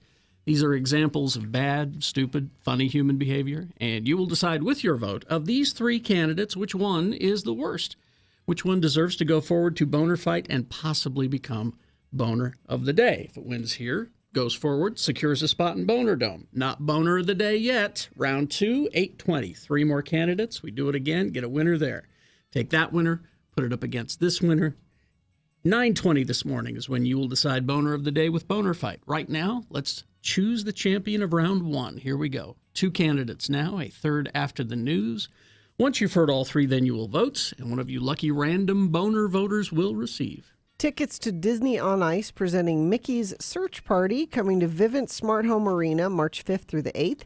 They're looking for the best Mickey and Minnie in town. Head to X96 on Instagram or Facebook and post your best Mickey and or Minnie outfit. Make sure you tag us for your chance to win a VIP 4-pack of tickets to the show, or perhaps you'll win some from us being a random boner voter. Here's boner candidate number 1. I'm having chocolate milk. It's the rebel in me. There are 2 beverages that senators are allowed to bring onto the Senate floor during the impeachment hearings. I don't know why. I don't know why they can't have coffee, why they can't have tea, juices, other beverages. There are 2 beverages allowed: water and milk. My money says that the reason you can have milk is some lobbyist from some state. Sure, but you know. But still, what's the point of just limiting it? I Exactly. don't get it. Well, Utah Senator Mitt Romney was busted by a colleague. He brought in his own bottle of chocolate milk. Bottles are not allowed. Oh. It has to be a glass. That chocolate milk comes from Brigham Young University's Creamery, which is famous for its ice cream and milk products. Aggie ice cream is better. BYU. That's true. BYU is Romney's alma mater. He left and went into the Republican cloakroom and came back with his chocolate milk in a glass. He was trying to be a rebel, but no, it didn't work. Well, here it is. But he's still pushing it because it's chocolate milk. I guess it's the rebel inside of me. Exactly. That's Mitt Romney there. That's how people sound when they're in the cloakroom. I don't know. If you're on a jury, like in a regular jury trial, can you just have water? Is that the... I don't know. I'm wondering if that's where it comes from. I mean, probably they don't want a lot of people, like, could you get me a coffee? Yeah, yeah. But this is a little different than that. Boner candidate number 1, I'm having chocolate milk. It's the rebel in me. This is boner candidate number 2, but there's a bomb in my bag. A woman allegedly said that there was a bomb in her checked luggage after she arrived at the gate too late to get on the flight. The passenger, identified as 53-year-old Hope Weber, was attempting to board an American Airlines flight from Phoenix to Salt Lake. She allegedly mentioned an explosive device when staff refused to let her through, resulting in the bomb squad being called and part of one of the concourses being evacuated. Ms. Weber made the claims related to the explosive device because she thought that somehow that would hold up the plane enough so that she could get on. Ugh. No device was found. What they told her, so her bag was on the plane. Yes. She was late to the gate, and they said, I'm sorry, we're not letting you on the plane. And she said, but my bag's on there. Give me my bag. And they said, we're not going to take your bag off the plane. You're going to have to meet it in Salt Lake on another There's a flight. bomb on there. Yeah. So she wanted, she wasn't trying to get on the plane at that point. She just wanted her bag, and she thought, well, if I tell them there's a bomb in it, they'll take it off the plane. No, it doesn't make that clear Yeah. here. It just said, she just said, there's a bomb in my bag. I thought that meant she wanted to get on the plane. Don't separate me from my luggage is essentially what she's doing. Boner candidate number 1, but there's a bomb in my bag. Or number 2, there's a bomb in my bag. Coming up in a moment, boner candidate number... You must have read a better story version of it than I did. Although this is the one you sent me. It's true, but... Boner candidate number 3 coming up in a moment, satanic pregnancies. Boner candidate number 3 for round 1. Coming up after this, Big Boy News and Opinioendo brought to you by. Want some real food for lunch or dinner? Head to Moochie's downtown, South Salt Lake, Midvale, or Lehigh. Check out Moochie's on the web or Facebook. Moochie's, fresh and handmade every day. I haven't read the story yet, but this headline, Fleetwood Mac still not interested in Lindsey Buckingham's return, makes it sound as though he keeps calling them and saying, about now? So what do you think now? No, still not interested. Now? Change your mind? But let's see what it is. And that may be it. No, I think it's just Mick Fleetwood. Some interviewer asked Mick. Mick Fleetwood has revealed that a Fleetwood Mac reunion with Lindsey Buckingham is unlikely, adding that the topic isn't even a point of conversation. We've moved on. The drummer sat down with Rolling Stone to discuss the upcoming tribute concert for Peter Green, as well as all things Fleetwood Mac, when the topic turned to Lindsey Buckingham, who was excused from the band in 2018. Please excuse And replaced Lindsey. by Neil Finn and Mike Campbell. Oh, I didn't know one of the Finn boys. Oh, yeah. Was in there. Fleetwood didn't mince words, asserting that he cannot envision a scenario in which he'd play with Lindsey Buckingham ever again. Fleetwood Mac is a strange creature, he has said. We are very, very committed to Neil and to Mike, and that passed away a long time ago when Lindsey left. Despite insisting that the reunion won't happen, Fleetwood was sure to note that Buckingham's place in the band's history is solid. Yeah. But his legacy is alive and well, as it should be. A major, major part of that will never be taken away and never be downspoken by any of us. The situation was no secret. We were not happy. Yeah. It was not working. He was sleeping with people that I wanted to sleep with. I was sleeping with people he wanted to They sleep wrote with. whole albums about it. It was not working, and we parted company, and really that's all of it. Is there a documentary about this band? There must be. Or a movie? Because that's a story. There That must band be. is a story. You would think. And Eddie Van Halen celebrated his 65th birthday by releasing a selfie. He should not have done that.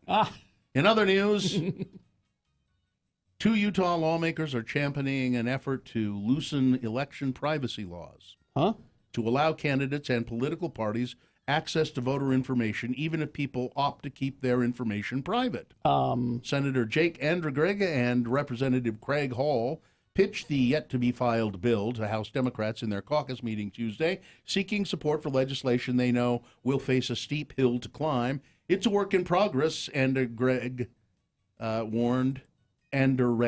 warned, explaining why he's sponsoring the bill, even after he sponsored a bill last year that lets candidates for public office keep their home addresses private. I think that's a good thing. So he says candidates for public office can keep their home addresses private, but we want to take away privacy laws for voters. The Lehigh Republican who supported a 2018 law which allows Utahns to opt to keep their voter registration records private later said that law took a step too far in this name of protection. After both Utah GOP Chairman Derek Brown and Utah Democratic Party Chairman Jeff Merchant warned the law has resulted in many newly registered Utah voters choosing to shield their registration data, complicating efforts of candidates and political parties seeking to reach potential voters. So They want to send out information to all flyers, people that voted Democrat. They Yeah. can't do that. They can't target. Is what it I don't know. amounts to. I'm okay with not It's, targeting me with It's things. causing some unintended consequences, Andrew Gregg said. If we don't know who they are, how are we supposed to reach out to them? How are we supposed to inform them? I would suggest that you just reach out to everyone. Yeah. Yes. Reach out to everyone and inform them of your positions rather than trying to just preach to the Target. choir. Exactly. You know? And if the Democrat, let's say you're a Republican and you send out a bunch of stuff and the Democrats don't like it, then they don't like it. But that's what you bear. Exactly. And they'll say, but it's so expensive. We want to target. I Sorry. don't care. Don't care. Don't care. Well, there's too much money in elections already. Well, just deal with it. Yeah. A new Utah bill would prohibit health care facilities. And here's the way they word these things, which are just disgusting. Would prohibit health care facilities from throwing miscarried or aborted fetal remains away with other medical waste. Under Senate Bill 67, sponsored by Senator Kurt Bramble, women would be required to choose what happens to the fetal remains. Well, what if I choose to say, throw it away with the other stuff. But no, that won't be one of your choices. What are your choices? You have to either have a legal cremation or a legal burial, which will make you feel so much better. Bramble, shut up. And expense. Yes, it's expensive. Knock it off, Bramble. It will Sit down. increase. It will increase costs for women who seek to terminate a pregnancy, and not to mention increase their emotional. Yes, emotional. It's already hard problems. enough. Healthcare facilities would be required to discuss these options with patients. These are human beings. A child in the womb is still a child, and those remains should be treated with dignity. I don't know if he knows whether they are treated with dignity now or not. He doesn't know. No. So last night it was science fair at my daughter's school. Yes.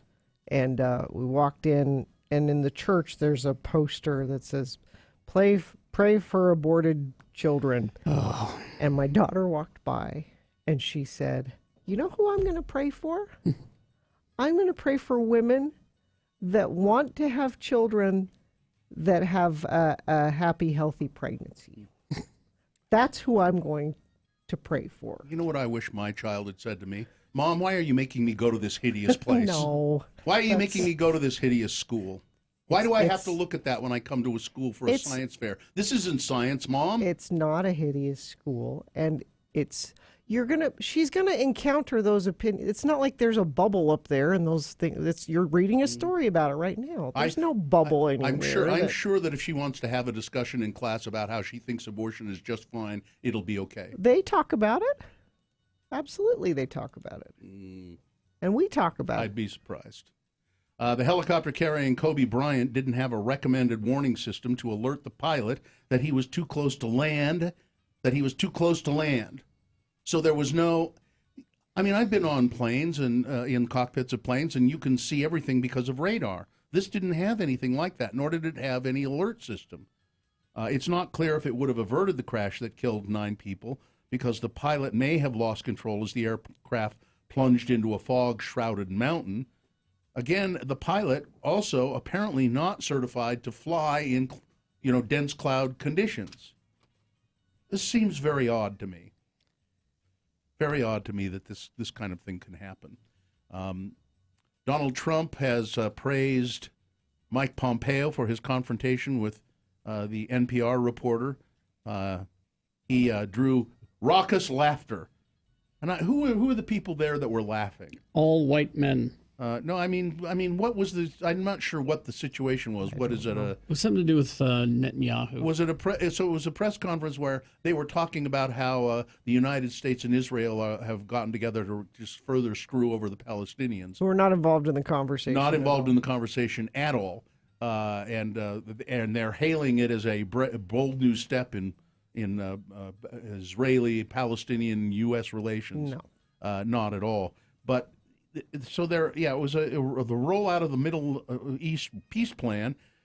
Pompeo received a standing ovation at the event, leading the president to say, that was very impressive, Mike. That reporter couldn't have done too good a job on you yesterday. I think you did a good job on her. And there are people laughing, and I'm thinking, who are these idiots that are laughing at that? Not the reporters in the room, certainly. It was all Republican participants, all GOP.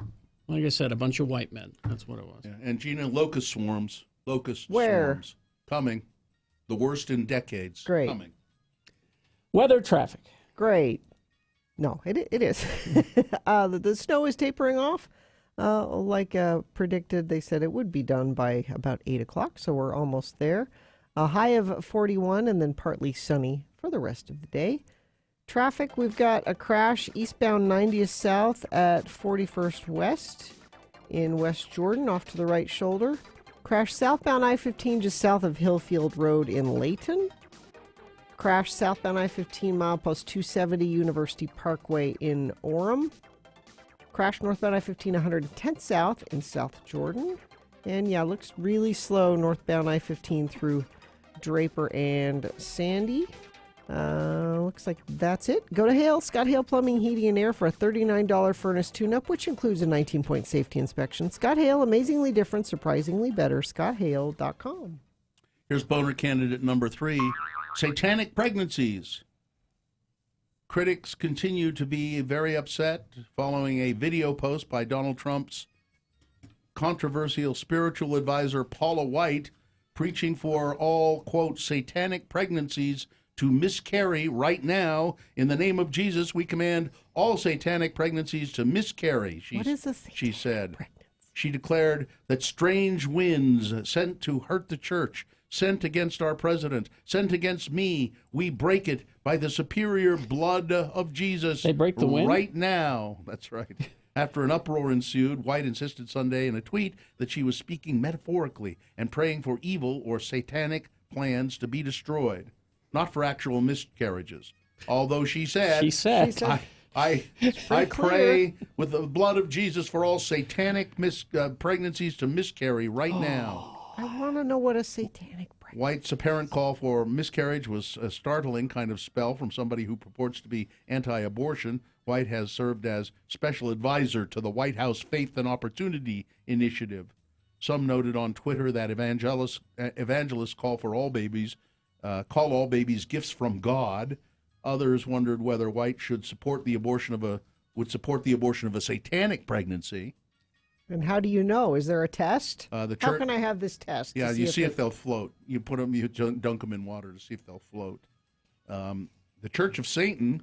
Do they comment on this? I hope they did. Good. Which regularly demands religious parity for followers' beliefs, tweeted to her, asking her imaginary friend, ask your imaginary friend to terminate someone else's pregnancy against their will. That's pretty messed up, said. Got a point. Yeah. Yep. Hail Satan! Hail Satan! Boner candidate number 3, satanic pregnancies. Let's review the first two and vote. Boner candidate number 1, I'm having chocolate milk. It's the rebel in me. Mitt Romney busted for bringing contraband BYU chocolate milk into an impeachment trial. You know what it was a ruse. It was a decoy because he also smuggled in some hot dog meat. Oh. Boner candidate number 2, but there's a bomb in my bag. A woman claims to having a bomb in her bag after missing her flight. She thought having her bag on the same flight as her was more important than the 100-something other people with places to be. See, that's what it says here. She thought having her bag on the same flight as her was more important than so I interpreted that as she wanted to get on the plane, but same thing. And boner candidate number 3, satanic pregnancies. Okay, here we go. This is round 1 of your boner voting. You've got to decide, of these 3 candidates, which one is the worst? Which one deserves to go forward to boner fight and possibly become boner of the day? See if it wins here. It's not boner of the day yet. 8:20, we'll do this again. 3 different candidates. We'll get another winner there. Take the winner of each round and pit them against each other at 9:20 this morning. That's when boner fight happens, and that is when you will decide boner of the day. Right now, you've got to pick the champion for round 1. Choose wisely. 1, 2, or 3. Remember your candidate number, the one that you think should win. Put that number, that single digit, in the message of a text. That's all we need. That's how the computer counts it. Text it to 33986. Or you can call 877-602-9696. They'll take your vote in the producer's booth. Or go online, x96.com. Look for the box that says Boner Voting January 29, 2020, and vote there. You've got less than 300 seconds. This is round 1.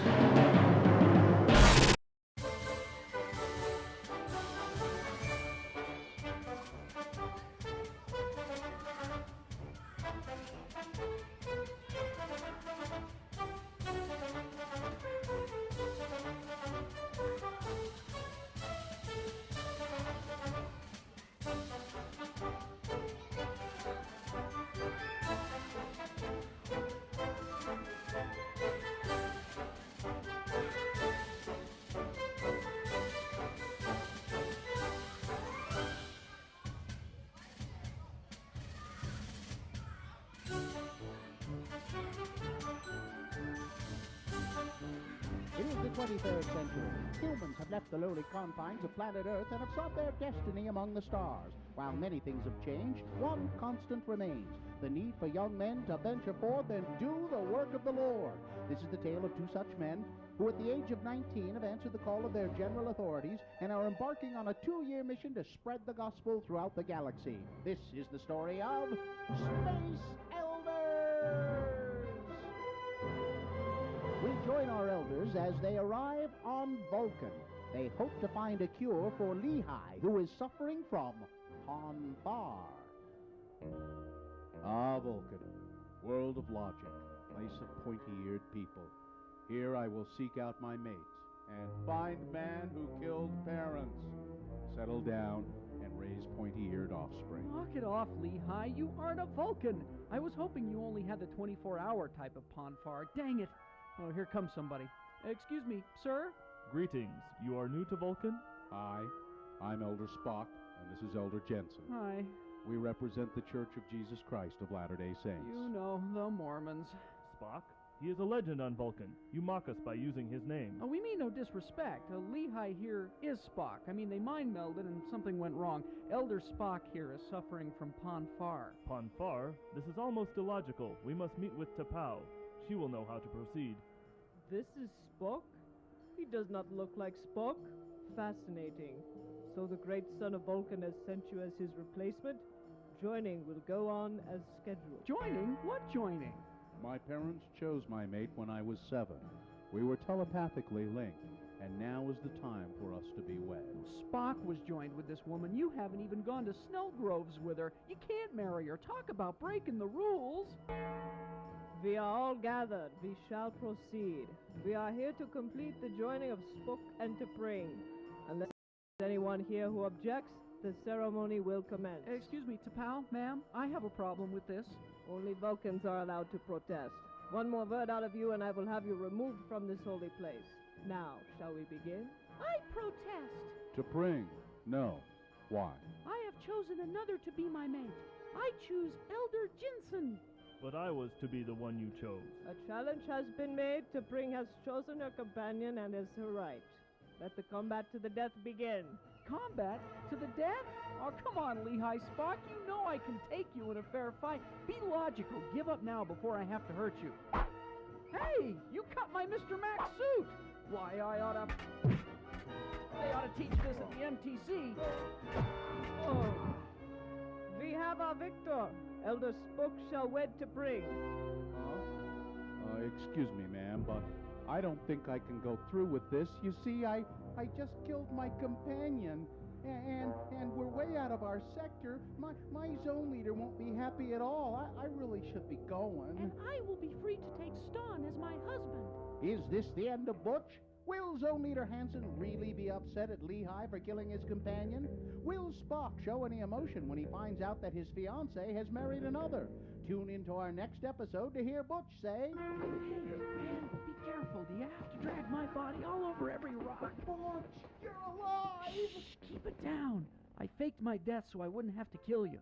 I'm glad to see you're back to being your old self. I didn't kill you. I didn't. I don't remember much of anything about the past week, though. Look, just drag me back to my hyperbike and I'll tell you all about it. Well, we left the quadrant. What's Zone Leader Hansen gonna say? Well, maybe we just won't tell him. Well, that would be the logical thing to do. Huh? On the next finger-crossing episode of Space Elders!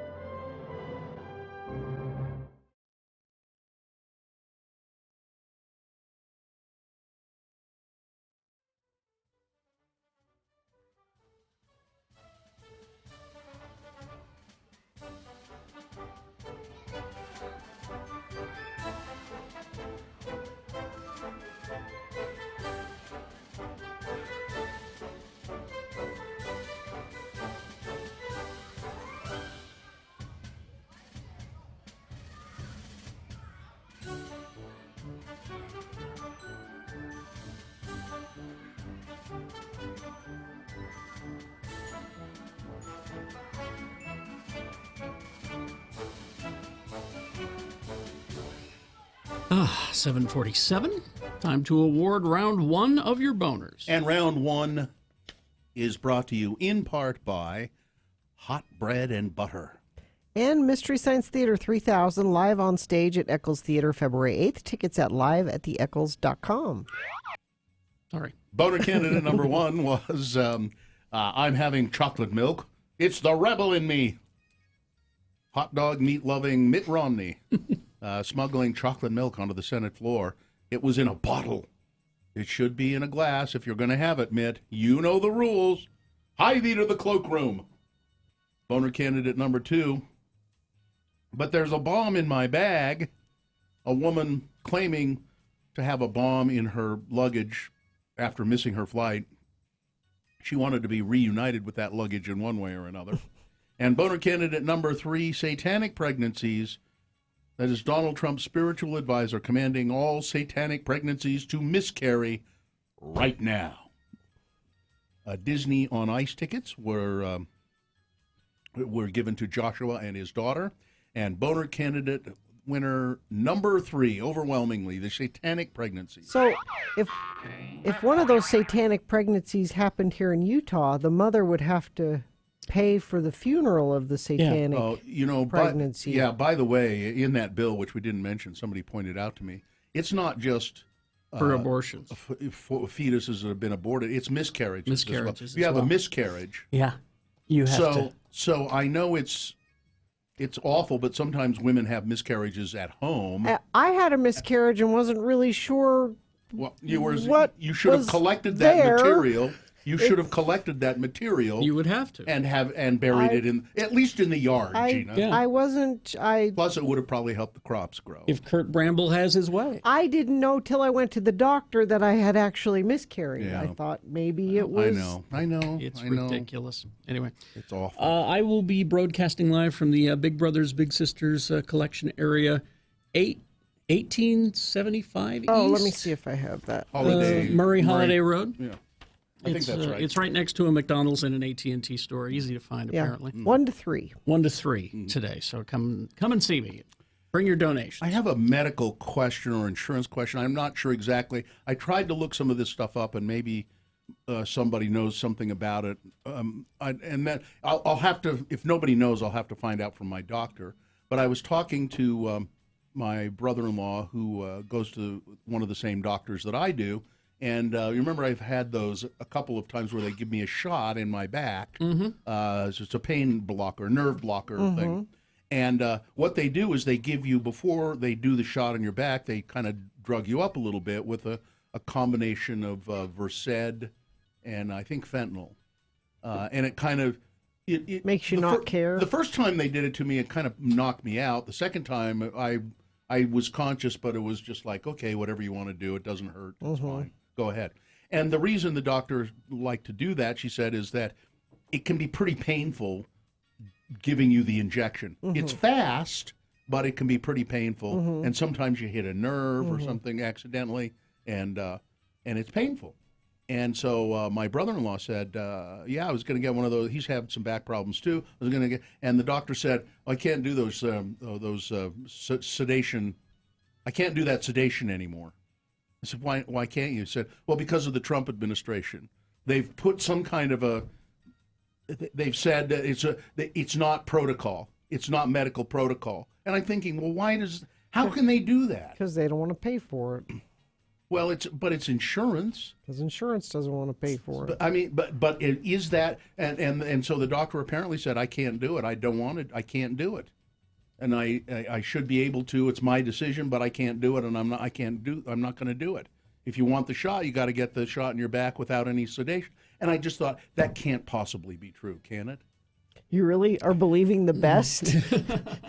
Now, is it that insurance won't pay for it, or is it he's not doing it? I said, is this an insurance issue to my brother-in-law? And he said, no, apparently it is a guideline from the Trump administration that said this is not protocol, and you will be breaking the law if you do it. That's what it was. Doesn't seem right. The doctor apparently said, I'm afraid I will be breaking the law if I do that. So That's I can't absurd. do it. Well, I don't know. I want to find, and I'm going to have to go see the doctor anyway, but it'll be 3 weeks before I can find out the truth of it. But unless somebody knows, so are you scheduled for such a shot? But I want to be. I'm going to call the doctor today. But so then the Yeah. question would be, if he couldn't sedate you, would you not do it? I don't know. I don't know. I'd have to discuss that with the doctor. But I just can't. I can't. Does anybody? If anybody knows, you can email me bill@x96.com or call 877-602-9696. I just can't fathom that that's true. But you know, I wouldn't be surprised. Nothing surprises me anymore about what they will and won't allow or pay for. I mean, I'm hoping my brother-in-law misunderstood. My guess is maybe it's his insurance specifically that won't. No. Demetra says Versed and fentanyl are commonly used together. It is not just the insurance. It's because fentanyl is an opiate. Right.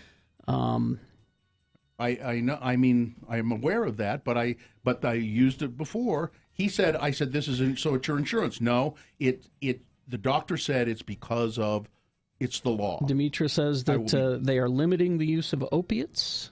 Well, maybe that had something to do with it. They have been limiting the use of opiates, but I just don't.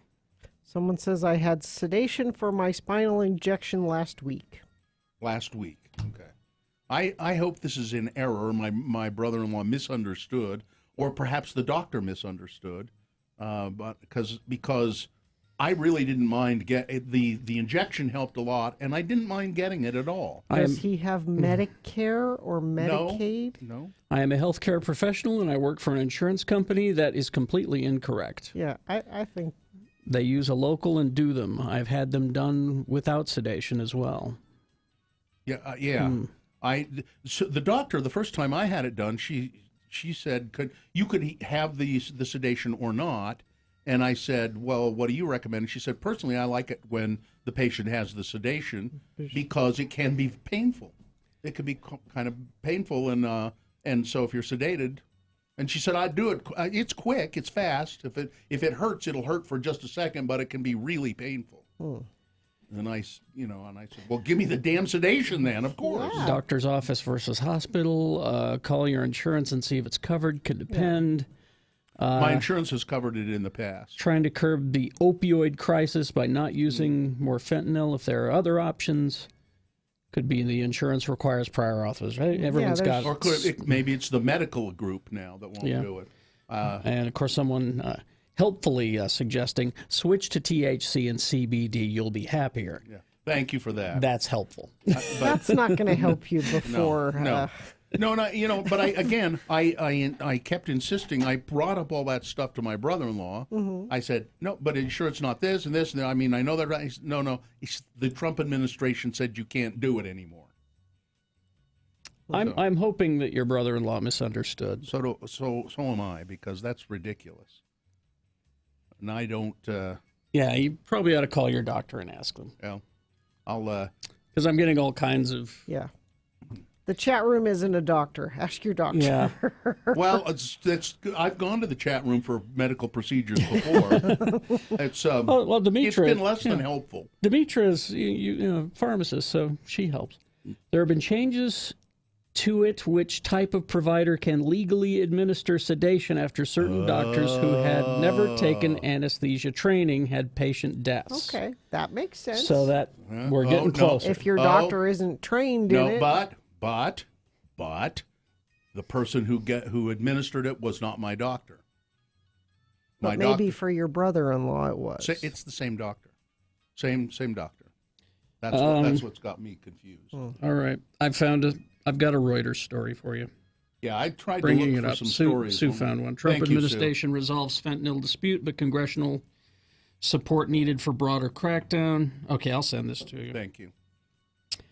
It's a long story, so I'm not, and I don't have time to. I just like my own personal supply of fentanyl. If I could just get that. Yeah. Prince had that. See what happened to him? I can't really take any of that stuff. I have a little shot of it, but if I tried to take it long term, I would be in big trouble. They're moving away doctors and nurse-administered anesthesia to trained medical professionals who have taken classes in regards to administering sedation properly.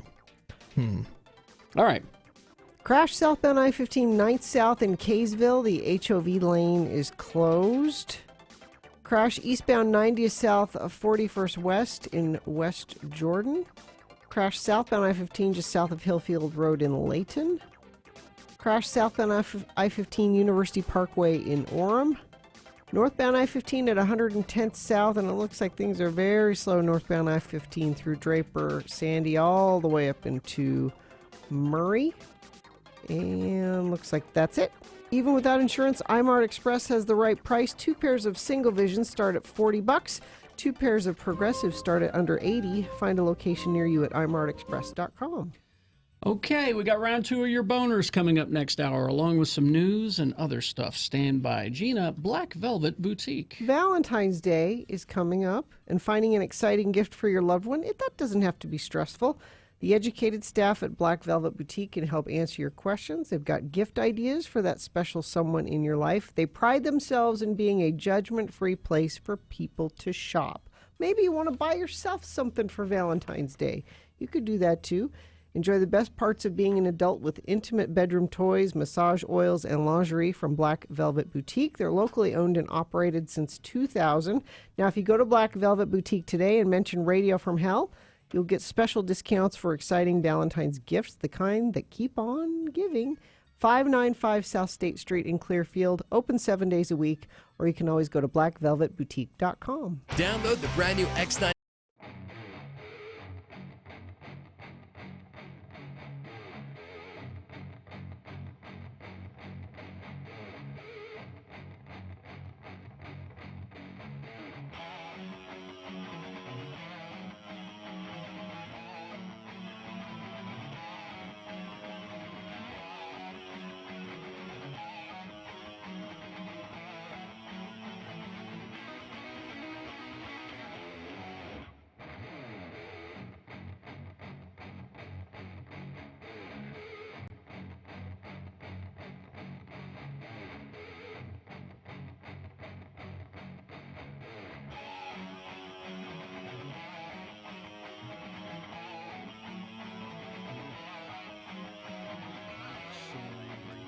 Saturday night. After I went to the Warped Tour, I went to a party, and I think it was about 10 o'clock at night. I get home, and I'm out. I was out on the sidewalk. It's not important why.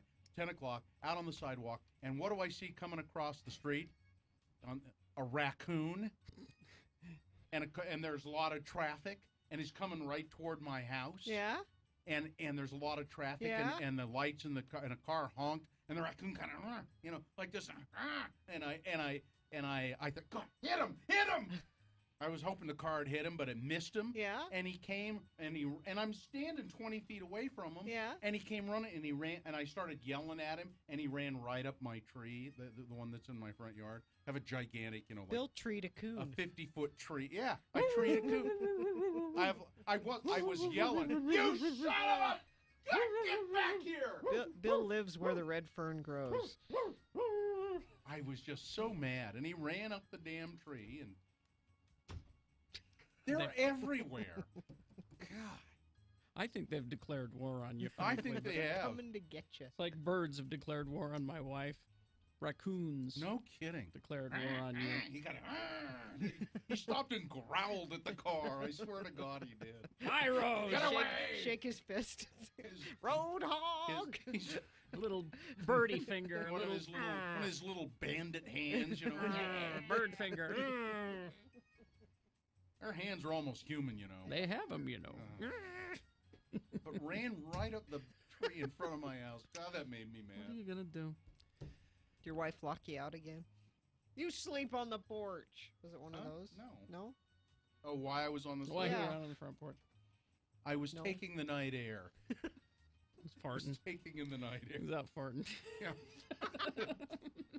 I'll be back in a while, honey. I gotta go take the night air. He's right, isn't he? No. Taking the night wind. No. Is what it is. No, I wasn't. There's a breeze. Let me just put it that way. Man, I live in the city. I don't need this crap. You have to move to the country to get away from the coons. No kidding. It just drives me crazy. I tell you, we haven't had any raccoon problems since Van's dog Chase killed one in the backyard, and ever since then they're gone. I believe that when I start trap, I should go home and set up a trap, and Yeah. because if I trap a couple of them, they kind of lay off for a while. Well, then that means you have to keep trapping them. I know. Got to send a message. I know. I got the trap there. I just haven't. I'll set it, and Brian will come and get them. I want reliable people who aren't going to get carried away. This is years you've been dealing with this. I just hate it. Got to send a message to the coon community. I haven't seen one of the cats for quite a while. The Rush or G. Gordon, you mean? Yeah, Rush is. I haven't seen Rush for a week. Baby Rush is finally gone. You know, raccoon will kill a cat. I know. They've been coexisting for a while. Well, no, I mean, one of the Rush has been injured by the raccoon. I assume it's the raccoons. Before, I've taken him to the vet a couple of times with injuries. Just drives me crazy. Well, got to kill one. Got to kill one. Send a message. Spill blood. I'm going to just sprinkle raccoon blood on the threshold. Well, where are you going to get that raccoon blood, huh?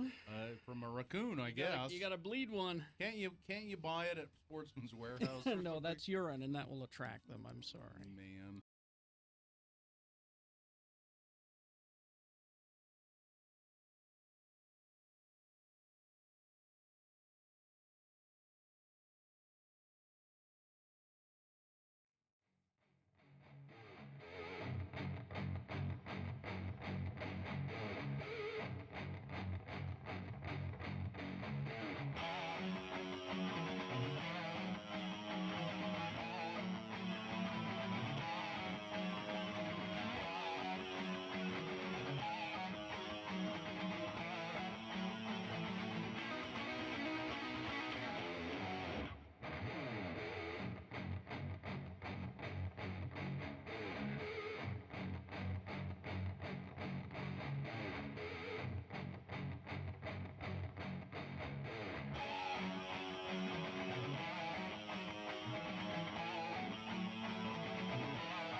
$8:05. We got round 2 of your boners coming up, along with some big boy news. Contest. X96 welcomes Flip Fabrique to Kingsbury Hall February 13th. Tickets are on sale now, but you might be able to win some from us. After I give you this keyword that you will text to 33986, you can find out more at x96.com, of course. Text the word SHOW, SHOW, SHOW to 33986. So the other day, my husband makes a pronouncement. Dr. Jones, he says, our family is going to start a new bedtime ritual, and it involves golden milk. Can you do this while you're clothed? Yes. Okay. And I said, what is golden milk? Now, I've heard of it. Then you brought it up yesterday, and so I looked it up. And I bought the ingredients for it yesterday. Because it sounds delicious, doesn't it? Golden milk is a traditional Indian drink that has its roots in Ayurveda, health practices, ancient healing, a blend of hot milk and ground turmeric. Now, this recipe that I have, shall I read it and see if it's similar to your husband's? Yeah, let's see what yours. So it goes on to talk about the benefits of golden milk. Turmeric is a known anti-inflammatory. Which is a good thing to have before bed. Yeah. So you take a cup and a half of light coconut milk. Mm-hmm. Canned is best, but carton works fine, that says. 1.5 cups of unsweetened plain almond milk. 1.5 teaspoons of ground turmeric. A 1/4 teaspoon of ground ginger, or fresh if you would care to do that. There's a way to do that. 1 whole cinnamon stick. 1 tablespoon of coconut oil, and a pinch of black pepper. Then sweeten it with anything pretty much you like. It suggests here coconut sugar, stevia, I guess stevia is like non-caloric. Yeah. Or maple syrup, which sounds kind of good to me. We did honey with ours. And then you just put it all together in a pan and heat it up and then drink it. And a twist of black pepper, which sounds kind of weird. No, that's what I read that. Yeah, to finish it on black on the pepper. top. Sounds And good. It's so you've bought it, you haven't made it yet. I bought all the ingredients. I was going to make some last night, but I didn't do it. It was delicious.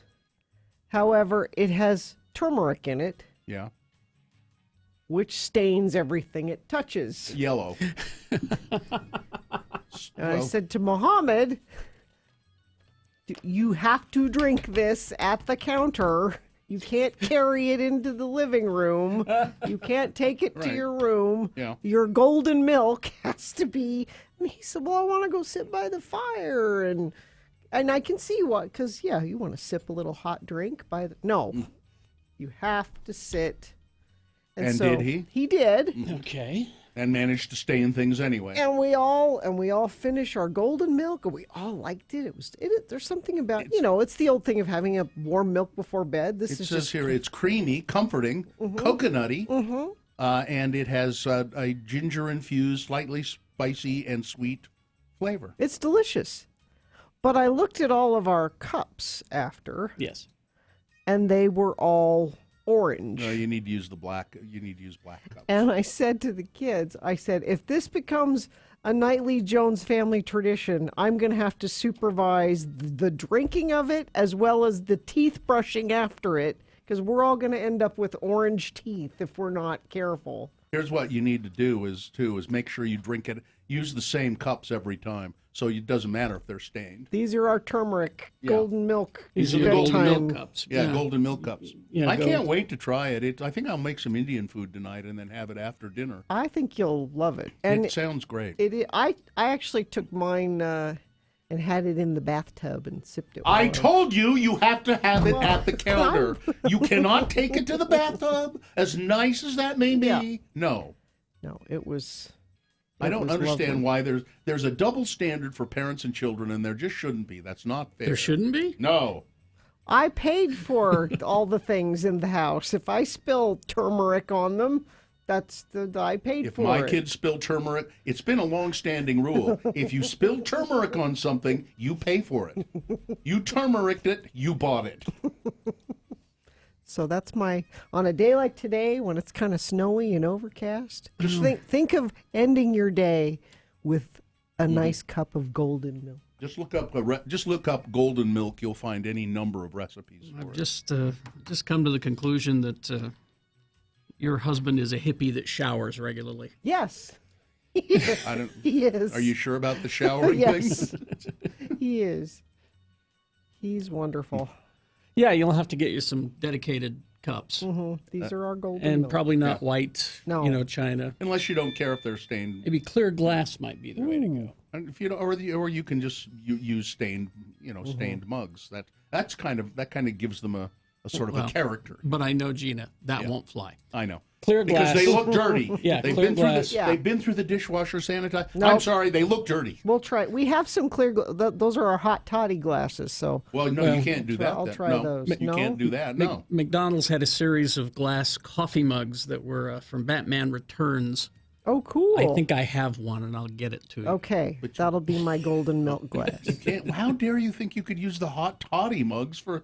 It's like saying, well, I'm going to use the Moscow Mule copper mugs for no, that's milk. all wrong. Well, same thing for the hot toddy. Those are hot. You said it yourself. Hot toddy mugs. It's like using There's a shaving mug to drink your hot chocolate. No mixing. No mixing. Guy in the chat room says, "I have those mugs." Yeah, I know. The McDonald's mugs. You and millions of other people. They were really, they were just awful. Yeah, I don't know why. Mine's the Riddler one I think I kept. I collected the glasses one time. Did Taco Time do these glasses years ago that had Looney Tunes characters on them? Many fast food joints have done Looney Tunes. I think Taco Time did some, and I collected all of them. I had several. I can get you some that aren't connected to it. They sell them at Dr. Volt's. I think I've seen some at your house. Or I have a Space Ghost one. Huh. I've been given one at your house to drink out of. Oh yeah, I have the entire set of Grimace. I had a Grimace glass. Yeah, the entire set of McDonald Land mugs from '74. I still use. I'm sure they have lead paint in them. I felt funny though. I'm like, well, this is a collector's item. I don't want to break this. No, I went on eBay and went, they're not worth anything. I'm going to use them as glasses. And just I have the soul of warring within me, the soul of a 16-year-old girl or an 80-year-old woman, because I like China. I like fine China. And my wife is just like, what? God, no. We buy IKEA dishes, which you break them, you buy more IKEA dishes. But I love China, and so I think it was my sister-in-law found this set of china, not a complete set, but it's really nice, Limoges china, and a partial set. Yeah, and I use it fairly often. It's beautiful. You should use the nice stuff. Use it and put it in the dishwasher. Crash southbound I-15 at Night South in Kaysville. The HOV lane is closed. Another crash northbound I-15 prior to 200 north in Kaysville. The center lanes are closed there, so Kaysville is a nice little mess for you. Crash eastbound 90th south, 41st west. Crash southbound I-15 just south of Hillfield Road. Right lane is closed there. And crash northbound I-15 110th south. In South Jordan, it's causing some pretty major slowage going northbound I-15 through that area. Injured in an accident? Everyone deserves an advocate. Call 801-355-5550 or go to utahadvocates.com. Thank you. Okay, we got round 2 of your boners coming up. What do we got? Oh, yeah, let me give you the candidates here. Got them right here. Boner candidate number 1. Yeah, I pumped the wrong hole. Boner candidate number 2. Out of diapers. And number 3, who performed your gender reassignment surgery? Dr. Mengele? All right, so there you go. That is round 2 of your boner candidates coming up after these, along with big boy news. Hoops Vision Correction. Indeed. Our good friends at Hoops Vision, they want you to have 20/20 vision in 2020. This is the year to do it, isn't it? I know you've heard us talk about it for a long time. And you probably ought to take some time, go to the website, hoops, HOOPES vision.com. If you've got an astigmatism, you might have been told in the past you can't have LASIK correction surgery. Well, that's not true.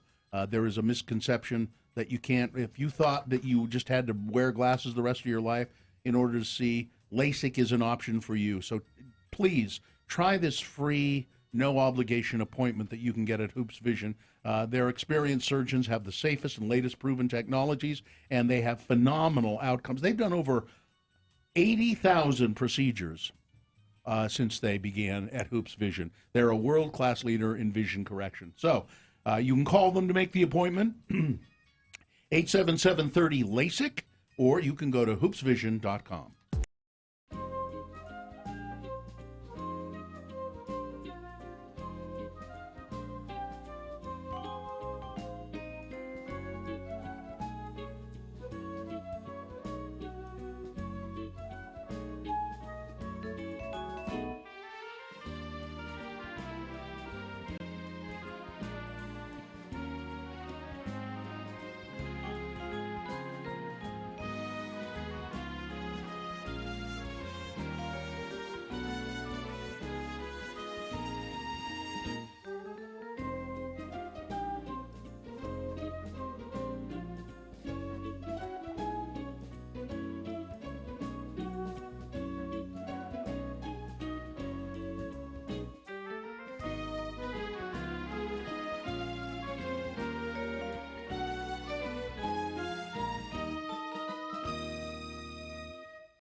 such a slug this weekend. Sometimes you need a sluggy weekend. I didn't think. Good for you. How do you turn that off? Alcohol. Genius switch. How do you turn that off? Alcohol. Alcohol. What kind? What was your alcohol Just, of choice this weekend? Anything I could get. Whatever was handed to me, whatever was handy. It didn't matter. It didn't matter? No, didn't matter. You weren't discriminating Nope. about? No? Why? I'll take some of that, sure. Is it good wine? It's good enough. Yeah. I'll have some of that. You bet.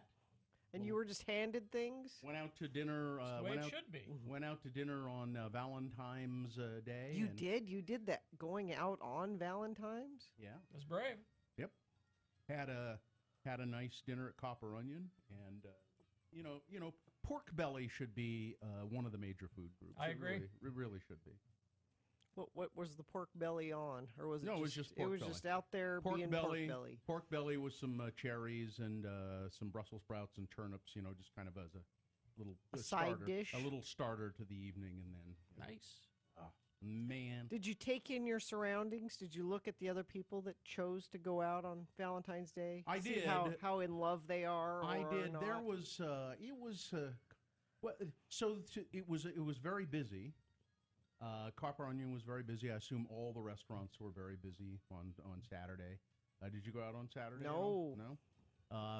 So it was very busy. To the table to our left, two guys out on a Valentine's date. Guys? And then a table across from us, a guy and two girls.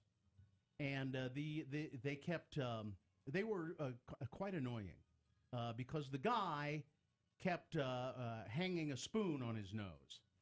You know how you do? You take a when spoon you're and a little kid. Yeah, and you hang it off the edge of your nose, or he would put it across his nose, and then he would insist on one of the girls taking a picture of him. And this kept going on, and then the spoon would slip off, and then he would just laugh uproariously. Were these 12-year-olds? And they thought it was funny too. No one's ever done this before. And it kind of went on, seemed to go on and on and on and on. And then they had the waiter take a picture of the three of them together. Can you believe this? It was just. This has never happened. And I kept trying to think, now, what kind of a Valentine's date is this? Threesome date? I guess. He was, polygamy date? Maybe he was paying for them. That could be. Could have been that would explain why they were laughing at the spoon yeah, joke. The spoon were on paid. the nose. They were hilarious. paid. Hilarious. Spoon on the nose. Yep. Man, this is good. Good stuff. Good stuff. And those were the only... But mostly I was just fixated on my sweetheart sitting across the table from me as we enjoyed a delicious meal. I'm glad you did.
Wins here. It's not boner of the day yet. It has to defeat the winner of round one's voting. We did that an hour ago.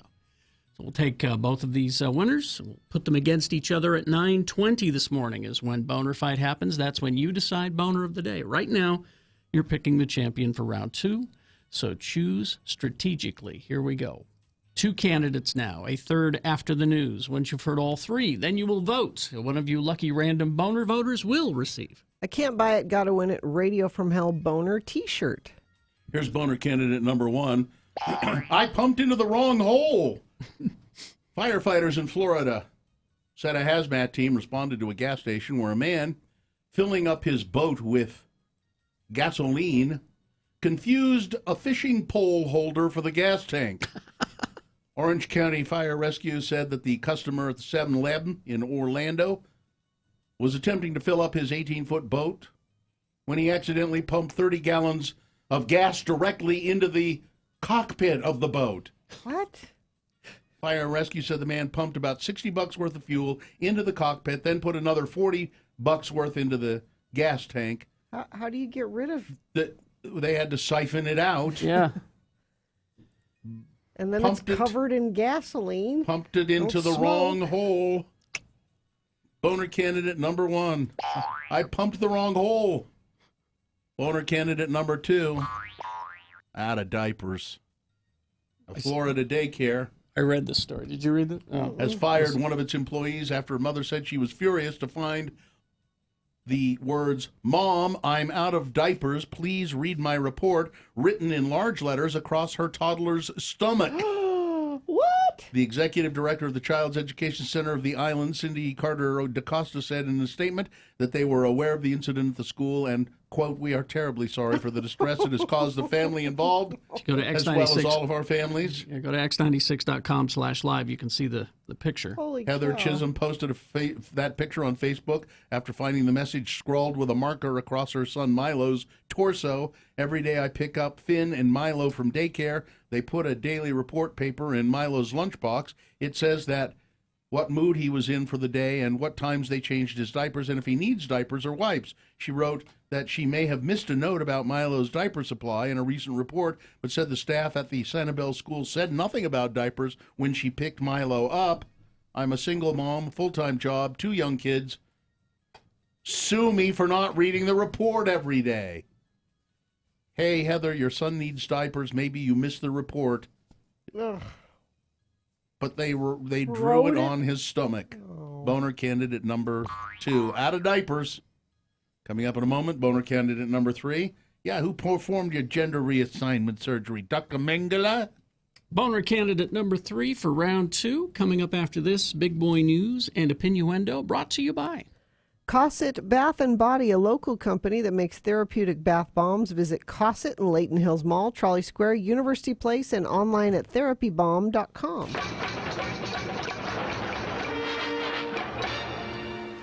Well, the Mighty Ducks is a movie that people love. And it stayed in their minds forever and ever. And perhaps the person who played Goldberg in Mighty Ducks would be in your mind. Well, he's been arrested for drug use. And wait till you see what he looks like. If we have that at x96.com/live. Not how you remember. Police in Marysville, California said that Sean Weiss was busted for residential burglary and being under the influence of meth. Cops say they responded to the call. When they arrived on the scene, they found Weiss ransacking a car in the home's garage. It seems like it was a cast member from this movie. I want to say they've had problems before. I think it's him. I think it's the same guy. It's either that or the Bad News Bears. They've all... during the arrest, cops say Weiss displayed symptoms of being under the influence of meth. He had a sad mugshot back in 2018. Mm-hmm. That's it. Yeah. When he was arrested for public intoxication, also in Northern California. Boner, oh no, he's not a boner candidate. He's just a sad just case. sad, yeah. Sean Weiss played a goalie in the Mighty Ducks. The chat room reminds us in other Mighty Ducks news, Emilio Estevez will reprise his role as Gordon in Disney Plus's The Mighty Ducks TV series. Oh, boy. After staying relatively quiet throughout the House impeachment inquiry, Senator Mitt Romney is making his move. The Utah Republican has long been open to hearing from former National Security Advisor John Bolton and other witnesses in President Trump's impeachment trial, a position shared by Senators Susan Collins of Maine, Lisa Murkowski of Florida. The trio has searched for a fourth crucial vote to win a majority, but up until Sunday, those appeals seem to be going nowhere. Yet, following a New York Times report that Trump told Bolton that frozen Ukraine aid would be restored only if officials in Ukraine announced an investigation into Joe Biden and his son, Romney's push for witnesses has some life, and some Republicans are displeased. Romney made a strong pitch for witnesses during a closed-door launch of Senate Republicans on Monday, according to Republicans familiar with the meeting. Meanwhile, Senate Majority Leader Mitch McConnell urged his colleagues to wait until after Trump's defense team finishes its presentation and senators go through lengthy question and answer session. That's going to be fun. They have to write their questions down. Yeah. And the John Roberts will read the questions. I'm kind of interested to hear some of those questions. Let's see. And I'm curious if he'll say who they're from. This question comes to us from, or if they're anonymous questions. If they were anonymous questions, maybe you'd get better. That's what I'm saying. Questions. But restaurant chain Village Inn closed more than 24 locations nationwide, including 5 in Utah, as its parent owner filed for Chapter 11 bankruptcy this week. Federal court records show American Blue Ribbon Holding filed a notice for bankruptcy. On Monday, the Tennessee-based limited liability company owns restaurants chains Village Inn and Baker's Square. In all, 33 underperforming Village Inn and Baker Square locations were closed as the company restructures, according to the nation's Restaurant News.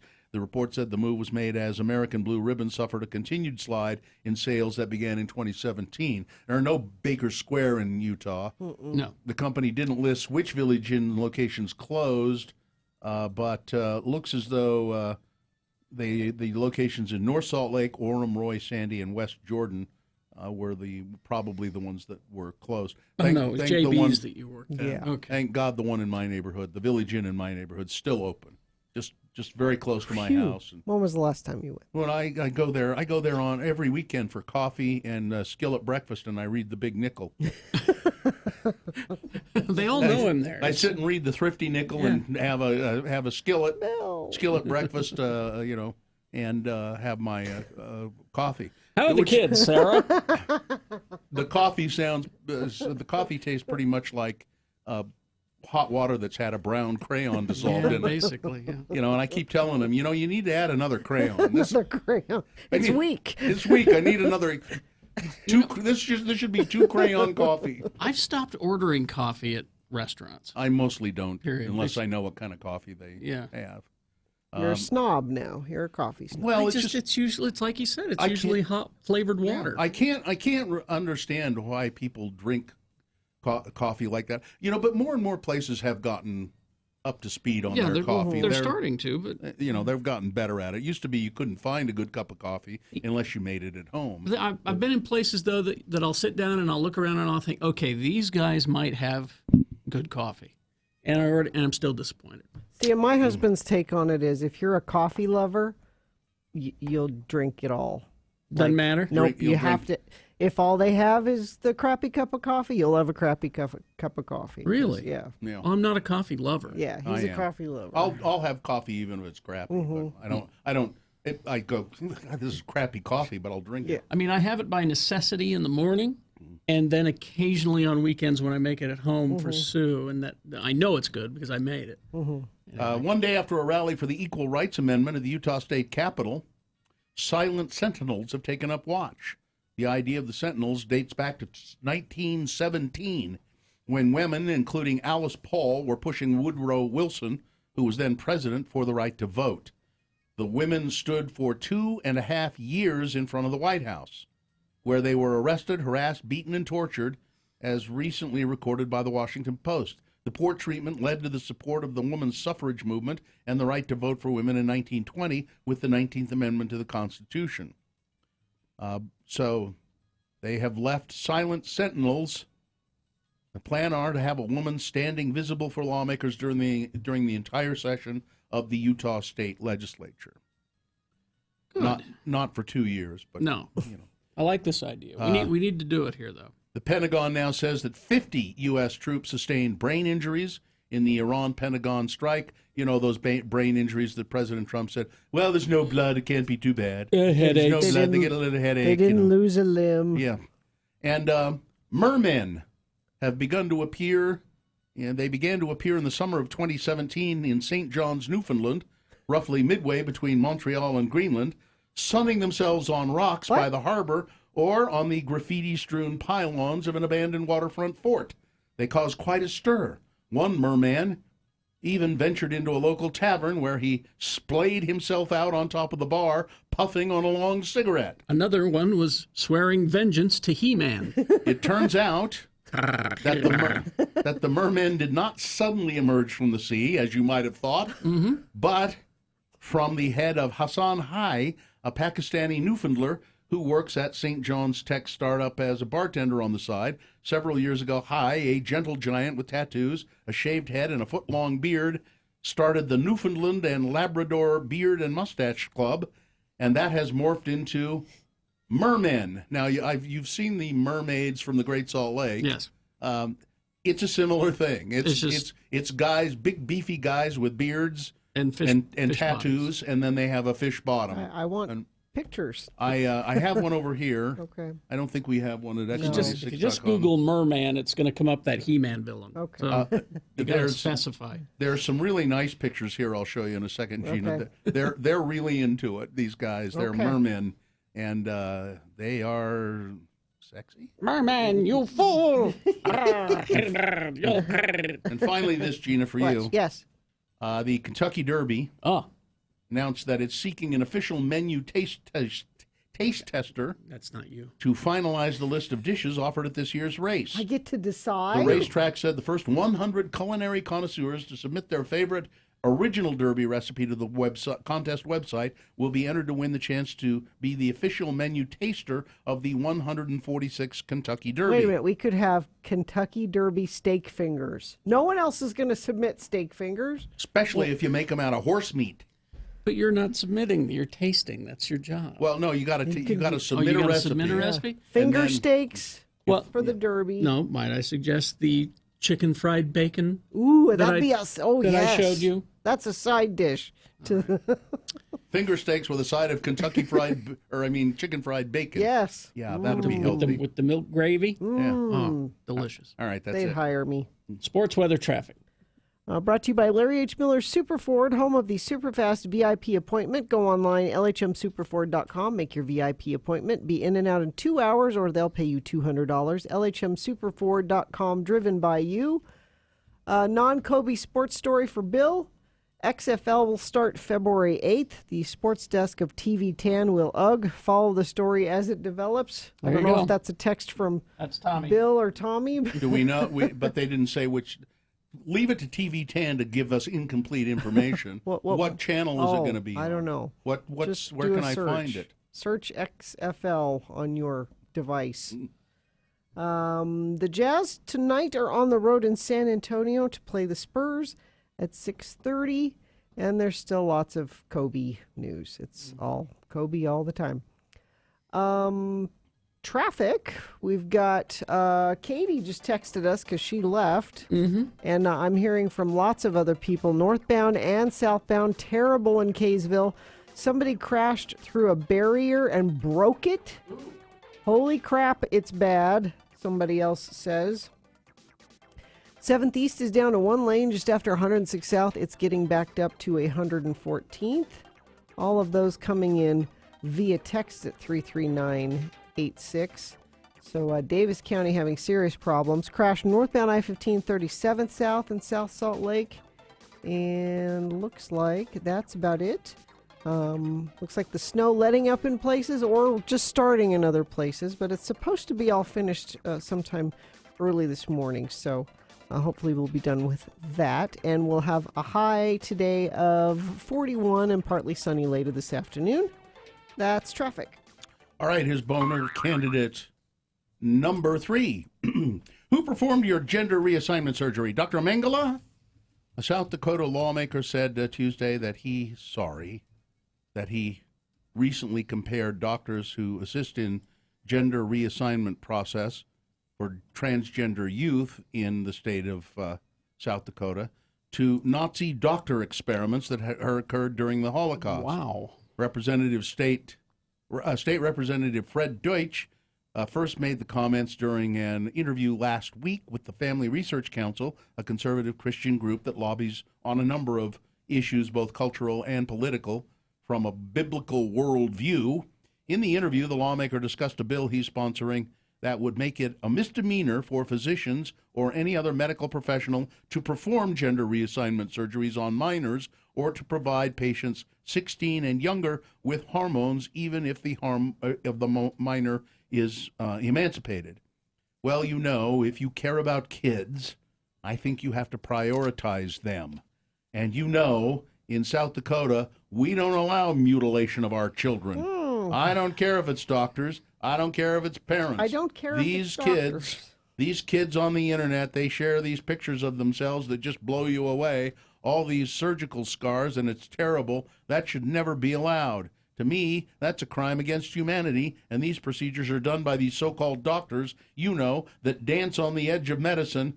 I just don't think it should be done. I think, you know, I'm the son of a Holocaust survivor. I've had family members killed in Auschwitz, and I've seen the pictures of bizarre medical experiments. I don't want that to happen to our kids, and that's what's going on right now, he said. No, it's not the same thing at all. Boner candidate number 3. So who performed your gender reassignment surgery? Dr. Mengele?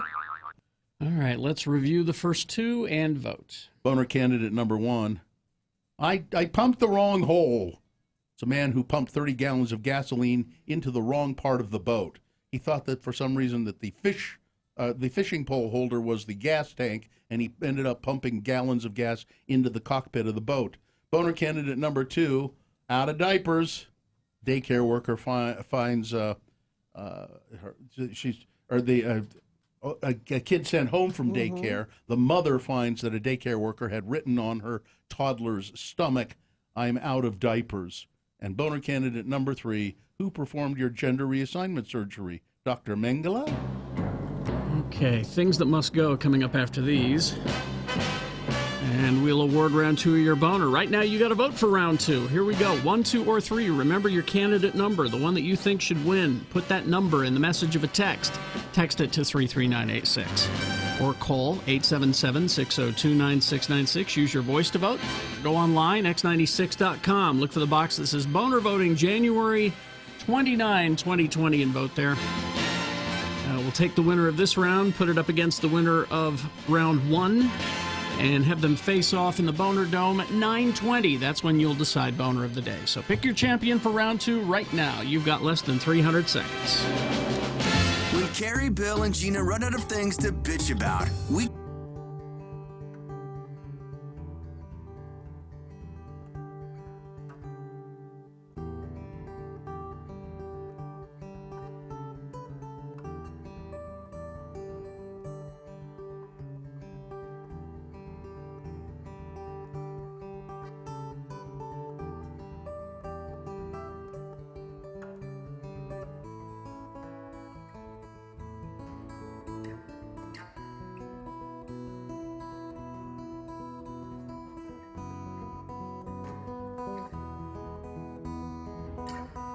It is the 23rd century. Humans have left the lowly confines of planet Earth and have sought their destiny among the stars. While many things have changed, one constant remains: the need for young men to venture forth and do the work of the Lord.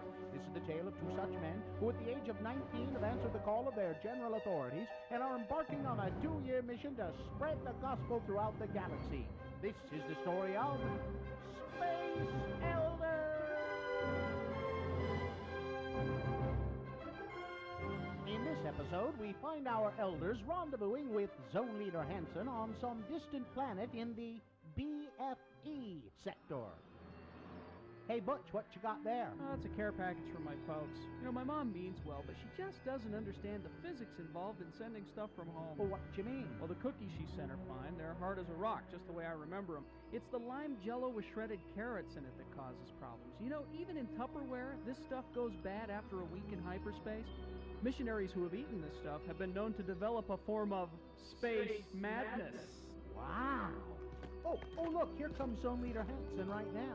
I have discovered the most incredible object. It allows us to view any period in the history of any planet.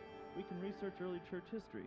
This discovery will allow me to get reassigned back to Earth and leave you two losers far behind. Right. Glad to hear it. What's that have to do with us? Since you weren't having much luck in the field, I figured that you wouldn't mind watching my discovery while I go back to Starbase 182 and file my report. Hey, are you eating while I'm talking to you? Give me that. Sorry. Say, green jello with carrot shavings. I haven't had this since I left home. But sir, I think you ought to know that... Quietly, Hi. He's eating. Shut up, the both of you, right now. This jello tastes funny. He's gone mad. He's got space madness. We better go after him. Okay. Hey, what's that thing right there? You mean that natural arch that seems to be showing the History Channel? Yeah, that thing. What is it? I believe that who is it would be a more appropriate question. Is that you that said that, Butch? No. It must have been the natural arch over there. Okay, I'll play. Who are you, and what have you done with Zone Leader Hansen? I am the guardian of forever. Hansen has entered through me into your world's past. Entered through you? Well, I guess we can get back to tracking now, huh, Lehigh? No, we most certainly can't. Huh? We need to get Zone Leader Hansen back and cure his jello-induced space madness.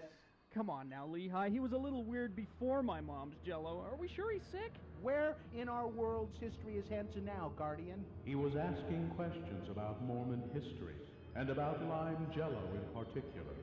He entered as I was showing him the Relief Society meeting where sisters first began to experiment with lime jello. Well, if he disturbs that meeting, the timeline of church history could be permanently changed. Let's go, Butch. Whoa! Will Zone Leader Hansen change church history? Can Butch and Lehigh get him to go before he does? Will the Relief Society let Hansen anywhere near their test kitchen? Tune in next time to hear Relief Society President Mulestein say... I'm at a loss, sisters. We've tried shredded beets, cauliflower, radishes, eggplant, zucchini, and rutabaga. Nothing seems to go with this new lime jello stuff. Excuse me, sister. I think we can help. I don't think we should go against the prime directive, Bush. How did you get in here? One wrong move and you'll see the business end of my skillet. Just like the last kid who wandered in here and tried to tell us how to conduct our business. Other kid? Oh, hey, it's Zone Leader Hansen. She's knocked him out cold. Nice going, ma'am. Wish I'd have been here to see it. Tell you what, we'll get him out of your way and you can go back to doing what you were doing. Oh, yeah, and you might want to try shredded carrots. I warned you about meddling. She's got a skillet. Run for it. Run. Ah! On the next liposuctioning episode of Space Elders.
46. We got things that must go next, but first let's quickly award round 2 of your boners. All right, and it's brought to you in part by Lentils.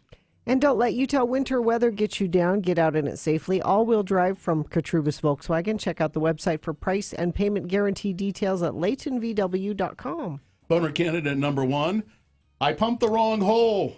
Guy who pumped a bunch of gasoline into the fishpole holder of his boat, not the gas tank.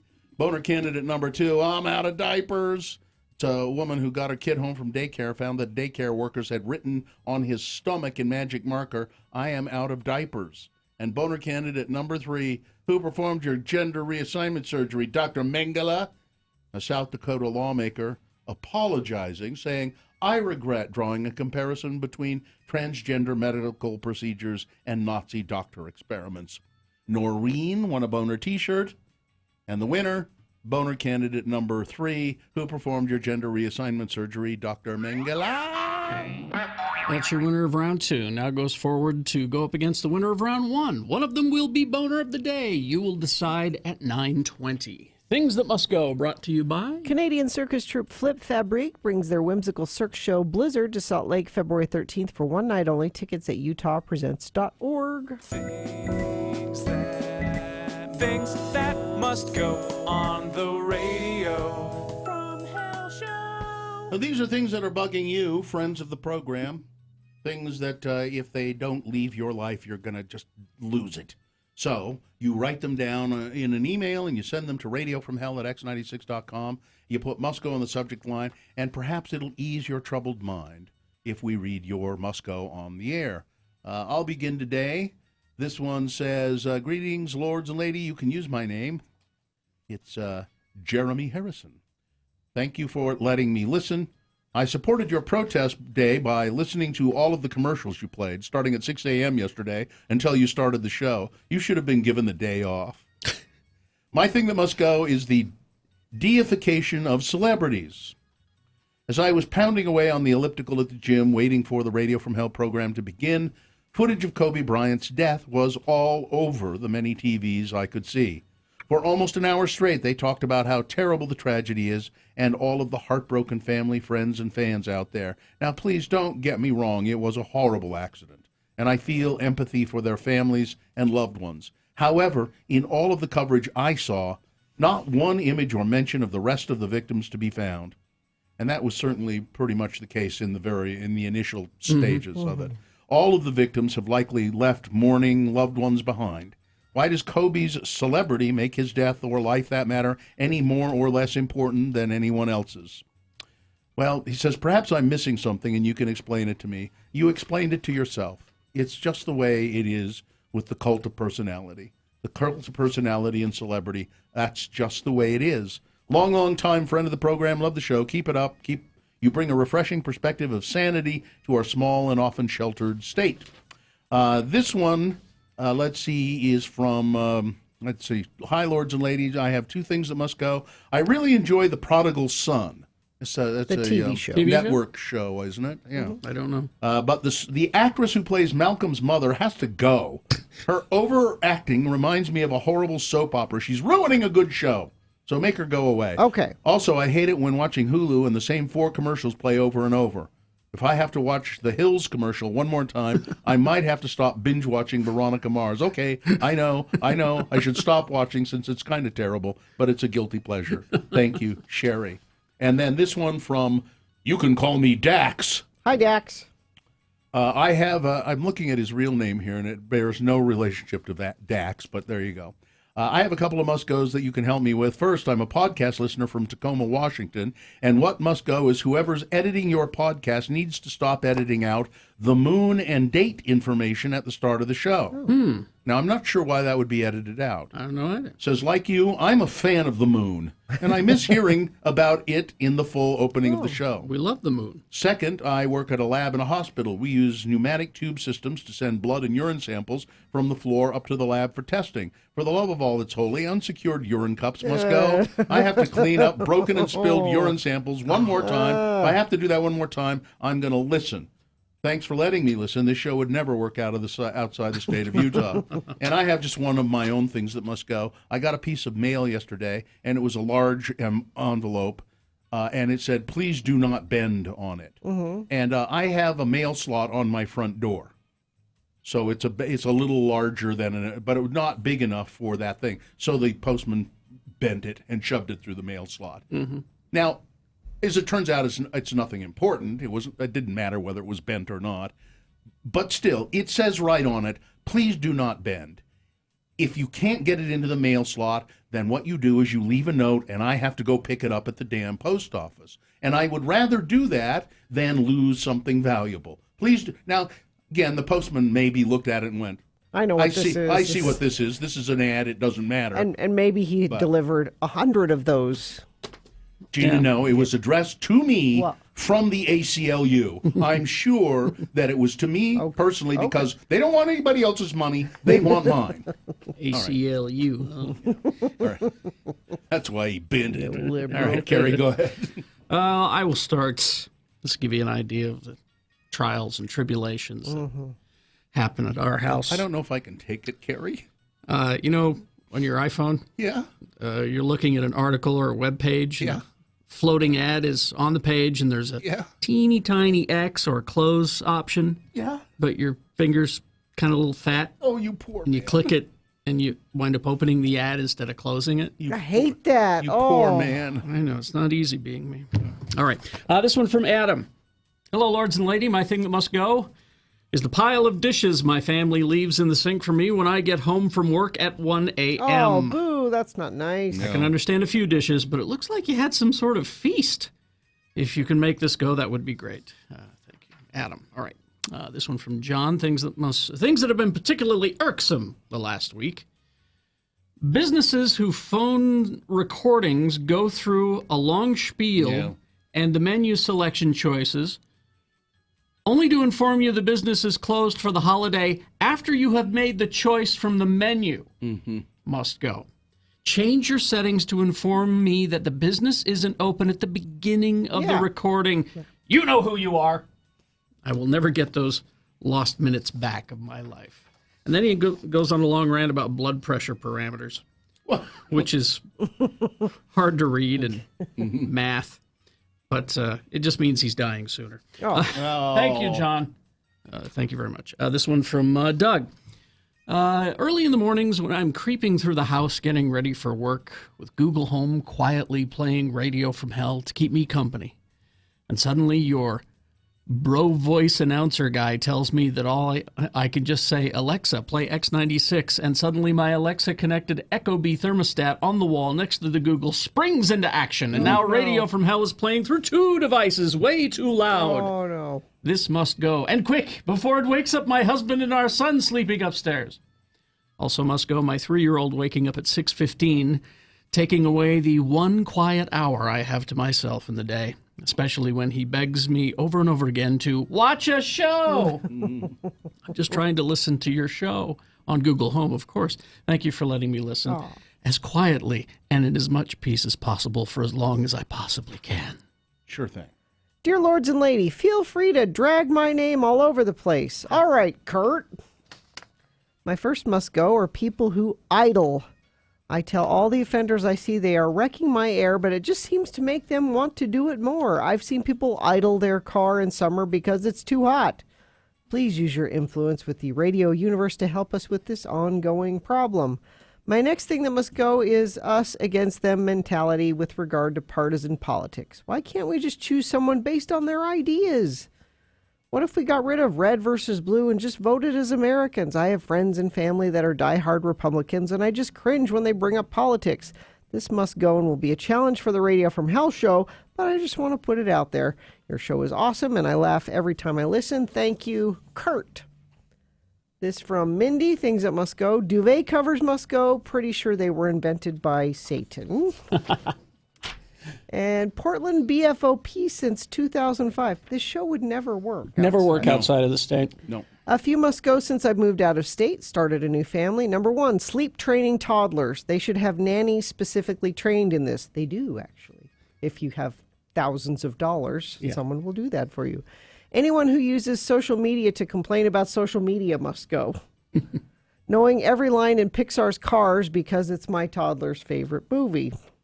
And lastly, I love Portland, but too many people don't have enough faith in the simple truths, like cheap deodorant is better than no deodorant at all.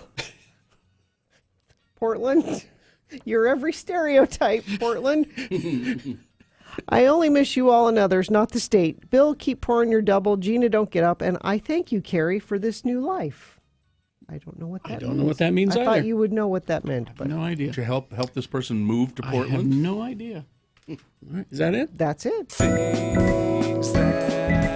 Things that must go on the radio. From Hell Show. Okay, 8:57. Any traffic, Gina? Oh, heavens, yes. I thought so. Kaysville is a mess. Wow.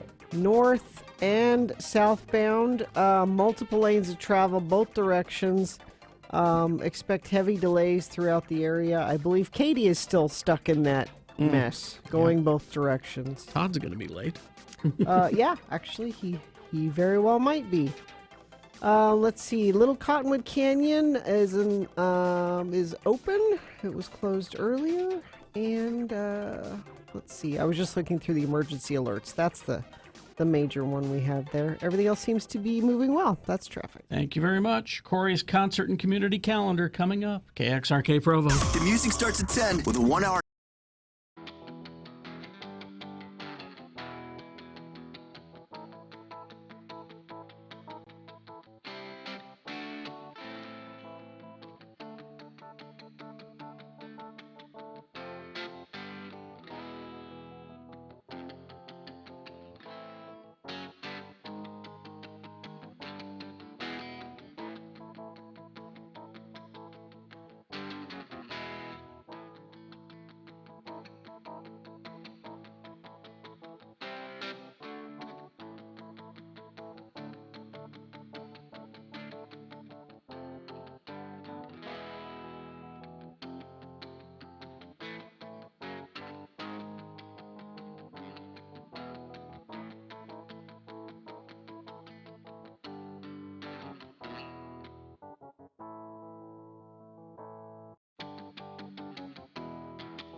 up. Rag and Bone Man, not his real name. Not. I don't believe you. Mr. Rag and Bone Man. Rory Graham, born in 1985. On this day, he's 34. There you go. Is this sponsored, Corey? It is brought to you once again by Live Nation and Tool. Oh, yes. The return. They'll be at the Maverick Center on March 16th. Tickets go on sale this Friday at noon. So Now, you can they were sleep just here, right? They were just here. Yeah, a couple months ago. Great show. Maynard didn't hide in the back in his dressing room and sang the show from his dressing room. He actually came out. Well, that's nice. It was good to see Maynard do his little Maynard creepy Maynard dance. And he'll be back to do that again here in March. So there you go. Happy St. Patrick's Day around the weekend. Thank you, Corey. All right. Corey's concert and community calendar. Just text the word events to 33986 and you can receive all of this information on a weekly basis. And not a big full week, but Sundance is still going on, as Gina mentioned earlier. Yeah. You know, so there's still lots of movies to see. I think I've been through like 10. I'm gonna be really sick of the smell of popcorn by the time this week's over. But it's been good. It's been fun. So Friday night, you know, movies aren't your thing. King Princess will be at the Union Event Center. Oh, very good. Yeah, we had her for one of our shows with Galvin a couple years ago. I saw her. Fantastic. Yeah, she was great there. On SNL, she was fantastic late last year. And yeah, catch that show if you can. That'll be at the Union Event Center. Also that evening at the Beehive, the Ska Parade 30th anniversary. Is that what you were going to? I was going to, my friend Royce is in the Gringos. And so it's the Ska Parade 30th anniversary tour. Okay, all these bands. Los Kung Fu Monkeys. I love that. I love that. Hans Gruber and the Diehards. Yay! The Holophonics. Joker's Republic and Monkey. Local bands, the Anchorage, the Gringos, Junior Ska Boss, Viva Ska Radio DJing for the night. And it's all at the Beehive Social Club Friday night at 6 p.m. Hans Gruber and the Diehards. Yeah, that's good. That's good. That's a fun night. It is a good night. I just, yeah. 2 bands with the name Monkey, or the word monkey in the title. Yeah. I mean, what more? A little confusing, but... Howie Mandel will be at the DeJoria Center. Oh. And then Sunday, and this is really it for the week. That's of course, the 31st, isn't it? Yeah. Howie Yeah, Mandel. 31st. And then Super Bowl Sunday, of course, you know, everyone's screening it. Garage on Bet, Gracie's, Republican, Green Pig, all those places downtown. Anybody has a TV, you can go and watch it and probably eat hot wings and drink I have a pictures and pictures TV, of but beer. you cannot come over to my house and watch it. Let's throw a neon sign up in the window. No. Come on. No, nobody's allowed. Michelob Ultra sign in the window and No. have some people over. No. All right. Got That's fine. any special food planned? For the Super Bowl? I hadn't really even thought about it yet. I'll probably do a plate of Little Smokies and a plate of Little Polskas. You got to do R&R barbecue. That's what we're doing. So you gotta? You got to do barbecue. No, you don't. You don't got to You do can barbecue. do Smokies and Polskas and 7-layer dip. Because Sue was asking me last night if we wanted anything special. I said, well, not really. And she said, well, wings. And I said, See, just call a wing coupon for like $100. You can get 100 wings. And she says I don't like wings because I think they're too much work. You can get boneless. Well, they are kind of work. Get the tenders. There are boneless wings, but then I don't know. Which aren't wings, but Little Smokies and Little Polskas. All you got to do is heat them up and dump them on a plate with some barbecue sauce. Well, don't you just put them in the crock pot with a bottle of Sweet Baby Ray's and let them go for an hour or so? You can do it that way as well. And then, the 7-layer dip, you can go buy that.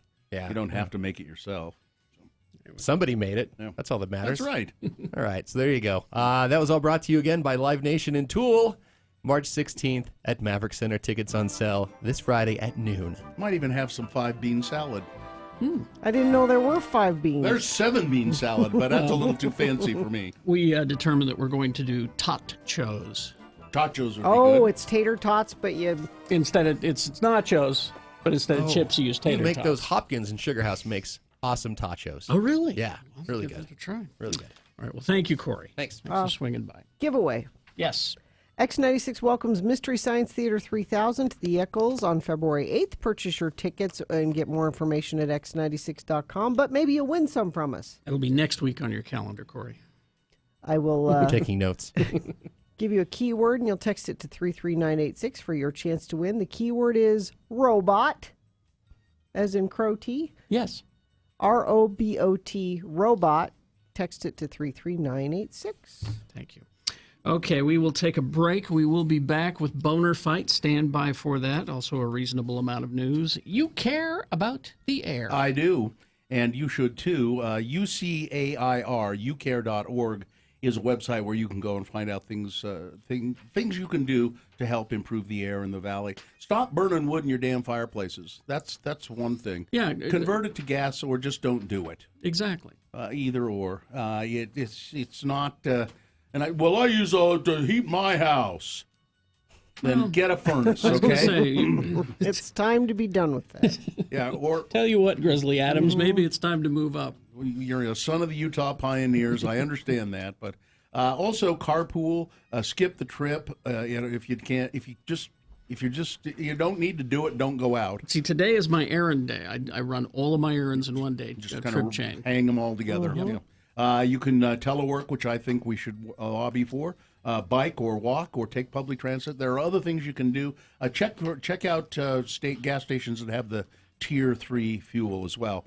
You can find out all you need to know about it by going to ucare.org.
You're listening to All Things Considered Dull and Pretentious on NPR.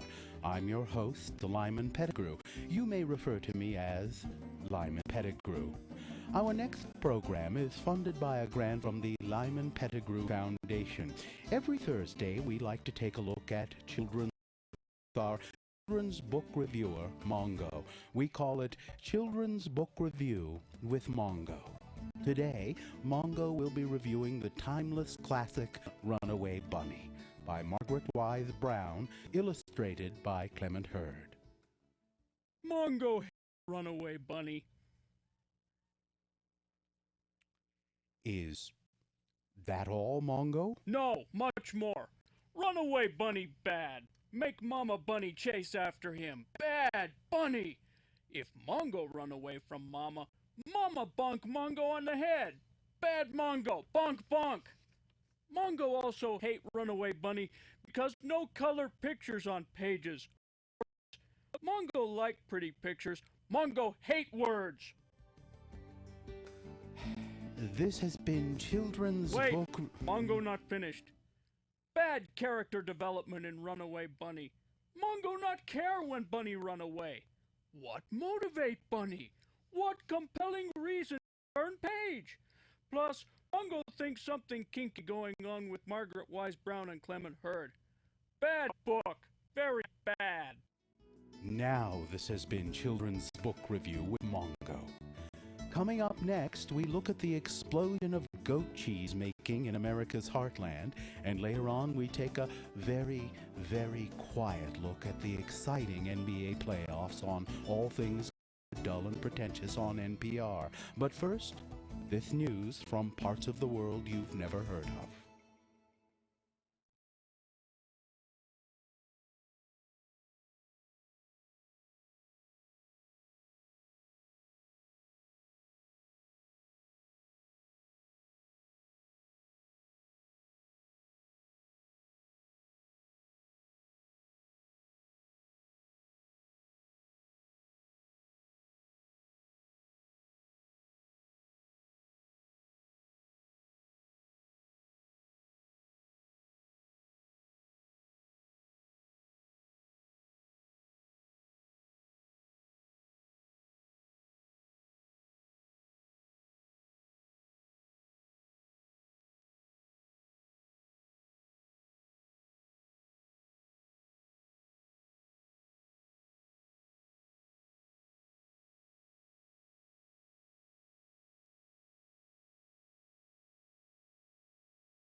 You will need that info for Boner Fight. Boner of the day will be decided here by you in about 7 minutes. So before that, a reasonable amount of news brought to you by... It's New Year, and so to celebrate, you should go to Stockton 12 Honda. They're selling new Hondas for $5, $6, and $7 per day only at Stockton 12 Honda, Southtown Auto Mall, or online at stockton12honda.com. Tragedy. Oh, he was one of a kind, an original. He will be missed. Comedian and writer Jack Burns, perhaps best known for his comedy partnerships with George Carlin and with Avery Schreiber, has passed away at the age of 86, as confirmed by George Carlin's daughter, Kelly. A foundational piece of the Carlin legacy has gone to the big comedy club in the sky. Jack was one of the sharpest MFers I knew. He shaped my father's mind in unique ways. Rest in peace, Jack Burns. Burns' manager, Peter Santana, released a statement. He has been in senior care for the last 2 years, in good spirits and surrounded by friends and cases of Diet Coke. That's how I want to go. Well, somebody get some Diet Coke. He also didn't walk the last 2 years. That's how I want to go. He remained seated. He was sharpest as attack mentally. He achieved many great things, but his most recent was hitting the 31-year sober mark in December. Truly a sweet and talented man. Also, you might remember him as the Andy Griffith Show. It went on it went on without Don Knotts. It went on without Andy Griffith. Yeah. But when Don Knotts left as Barney Fife, the deputy, Jack Burns took over as the deputy, and he was like Andy's nephew or something like that. Well, they were all, yeah. Yeah. Because Barney was Andy's. And Barney was Andy's cousin somewhere along cousin the line. Andy. Yeah. Ange? But Jack Burns, and he was great for doing that routine with Peter Burns, and I think he did it in some commercials too. Or I mean, with not Peter Burns, Jack Burns and Avery Schreiber. Avery Schreiber. Where Schreiber was like a cab driver, and he'd be in the back of the cab and he'd go, "Oh, you know what I mean, huh? Huh? You know what? Yeah, you know what I mean, don't you, huh?" But I remember him from the famous Friday's Andy Kaufman incident. Oh yeah. Because Jack Burns was being one of the writers. Mm-hmm. Toward the end of the sketch, if you want to call it that, Andy disrupted an entire sketch and just decided he didn't want to do the lines. Okay. And everybody was getting mad at him, and it was a bit. But he came up to the end of at the end of the sketch and tried to get Andy off the stage, and he's yelling to the director, "Go to commercial, go to commercial," and Andy kind of gestures at him a little rapidly, and Jack Burns pushes him back, and they almost get into a fight. And Andy was just messing around. He wasn't. Yeah. Really... They didn't tell anybody that Andy was going to do that, except for a producer. A new Netflix docuseries that explores the life of Aaron Hernandez has made waves, claiming that he engaged in same-sex relationship. I watched this. Prior to his 2017 death. Well, Sheena Jenkins Hernandez told ABC News Amy Robach was unaware of her fiancé's intimate relationship with a former high school teammate beforehand. The 30-year-old said she would not have loved him any differently had he been hiding his sexuality, but wished he would have told her had it been true. I would have understood, Jenkins Hernandez said in a clip of the upcoming in an upcoming interview. It's not shameful, and I don't think anybody should feel ashamed of who they are inside, regardless of who they love. It's a beautiful thing. I just wish I was able to tell him that. Where's the gun, Shiana? It would have been hard to watch somebody walk totally away. Got rid of the gun. And yeah, she hid the gun. So it's just sad that he couldn't tell me that. Oh, and that he murdered people. Yeah, that was sad. That was sad too. And you hid the gun. You're out of jail. A local pizza place is feeling heat in Ohio over one of their billboards. Oh, yeah. They put on their billboard, "Fat people are harder to kidnap. Come by, eat our pizza." It's kind of funny. Jeremy Clemson owns East of Chicago Pizza in Barberton. I don't find it amusing at all. It's kind of funny. It's not amusing. He says he started putting up comical billboards about 6 months ago to attract more business. One of the billboards said, "Fat people are harder to kidnap. You shouldn't make a joke about kidnapping regardless of what it is." Oh, I thought it was just said Laura Hochstetler. I think it was just in poor taste, very offensive, said another customer. Clemson said, I'm sorry, you're probably right. I'll stick with Some things bad like taste. legalize marinara and free box with every pizza. Those I are was good. just trying to be funny. I had it on my sign in front for 3 weeks. Nobody said anything, but I guess it is a little over the top. A teacher's aide here in Utah arrested, 33-year-old woman arrested at the Wasatch School District. She was arrested for providing alcohol to students and encouraging them to have sex with each other. Ashley Ann Morgan of Park City booked into the Summit County Jail for investigation. It is alleged that by a 17-year-old student that Morgan, who used to be an employee with the Division of Child and Family Services, invited her and 2 male students to her home to drink. The female student said that Morgan provided her with alcohol and the male students and encouraged the female student to have sexual contact with one of the males. Investigators say Morgan later texted the female student telling her if she was interviewed by the authorities to tell them she was never at Morgan's house and nothing happened, and threatened to disclose personal information about the student if she didn't do that. Leaving that text as evidence. Yeah. Spokeswoman for the Wasatch School District said Morgan has been with the district for less than a year and will no longer be there. And finally this, hundreds of millions of desert locusts are swarming. Why are you doing this to me? In Ethiopia, Kenya, and Somalia, some of the biggest numbers seen in more than 25 years. Unusually wet weather and the presence of Satan has contributed to the massive outbreak of locusts, driving an explosion that the locusts are destroying crops, threatening food security across the. We know how to handle those things here. Send them the seagulls. California seagulls. There we go. They'll go and they'll eat their fill, and then they'll fly out over the Great Salt Lake and disgorge their load of crickets and then go back and eat more. That's what they did here in the Salt Lake Valley. Saved us. That's why the Great Salt Lake is salty. And that's why the seagull is our state bird. Yeah, the California gull. California seagull. California gull is our state bird because they ate a belly full of crickets and then they'd fly out and they'd regurgitate and come. It was a miracle, and that's why the Great Salt Lake is salty. It's not. It was something that begins with M, but there you go. It's Boner Fight with Radio from Hell on X96. So here we go with the winner from round 1 going against round 2. Way back in the 7 o'clock hour, this is the candidate that won. Satanic pregnancies. That was. Oh, Freudian slip, Bill. I know.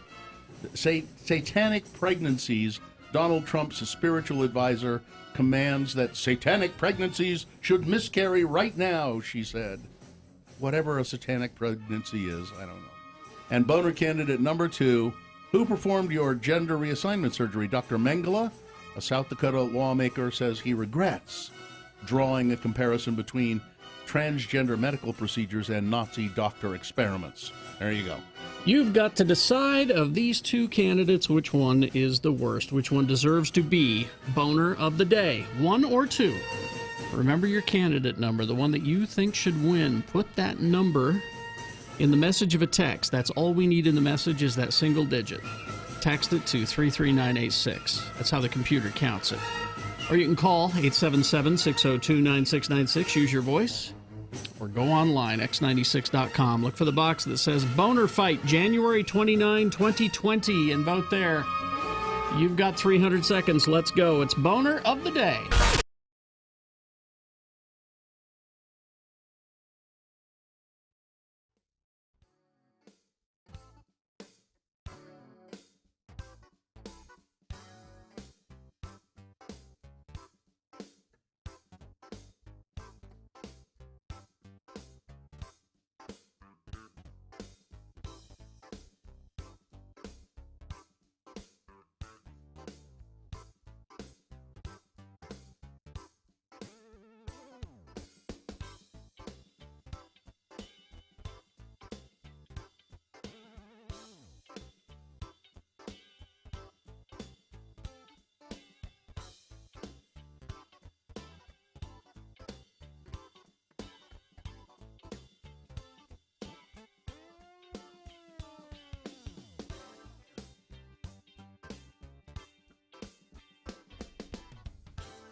is brought to you in part by some lentil soup and some hot bread. And don't freeze your tail off every morning. Get your car into Innovative Audio and get half off heated seats when you install a Viper remote start system. Innovative Audio, 86 South 7th East in Sandy. Thank you. All right, we had boner candidate number 1, which was satanic pregnancies, a spiritual advisor to Donald Trump.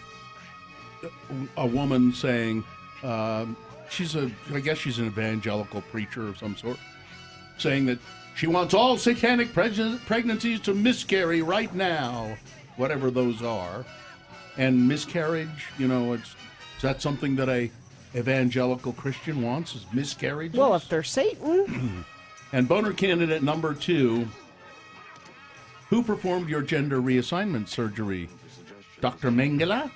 A South Dakota lawmaker apologizing now. I'm sorry, I didn't mean to compare transgender medical procedures and the doctors who do them with Nazi doctor experiments. I mean, I did say that, but I didn't mean to say that. I meant to say, oh, it's okay by me. Wade won a boner t-shirt, and the winner by 2 votes. Ooh. Boner candidate number 1, satanic pregnancies. That's your boner of the day for January 29, 2020. Now eligible to be boner of the week. Yesterday, I was querying about the gold star on your driver license. Yes. And, you're supposed to get one in the mail. You've got to have them by October, or you won't be able to fly. Wait, Bill, yeah, you're going to fly soon, aren't you? Before October. Yeah. So my wife sent me this yesterday, and I looked it up. There is a website where you can find out if you don't have if they haven't sent you your Gold Star license yet.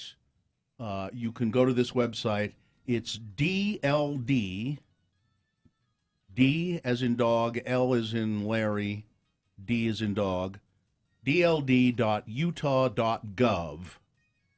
And it'll ask you to enter your driver license number and the date it was issued. Don't make the mistake that I did. I kept hitting this button going, why isn't this working?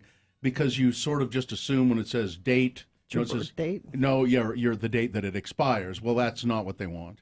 They want the date that. So I kept putting in the date that the license expires, which was my birthday, and I wasn't getting anywhere until I read it carefully. So you put your driver license number and the date that it was issued, and then it'll tell you. Mine said, my wife's said, your license is still in process. Oh. So they are going to send it. And mine said, we have not yet begun processing this license. Oh. But that said to me, they're aware that it's. I think they know. Yeah, who needs to be processed. They're aware. It seems to me that means they're aware that it still needs to be done, and it will probably be done. I think if it gets closer to October and I don't have it, then I'll have to go in. But because if you're I curious, guess after that, you go to the airport to fly and you show them your ID, they're not going to let you fly. And I think it's pretty much going to be the same ID. It'll just have a little gold star on it. It looks the same. Mine is essentially the same. Yeah. Mm-hmm. Yeah, and my current driver license doesn't expire till 2022, so I assume it'll just be just the same with the gold star. Mm-hmm. But anyway, it's dld.utah.gov. I guess DLD, Driver's License Division. Mm-hmm. And that's pretty simple to find out. So there you go. Easy. Yeah. So don't go to the craft store and buy a gold star and stick I'm it still on. doing that as a backup.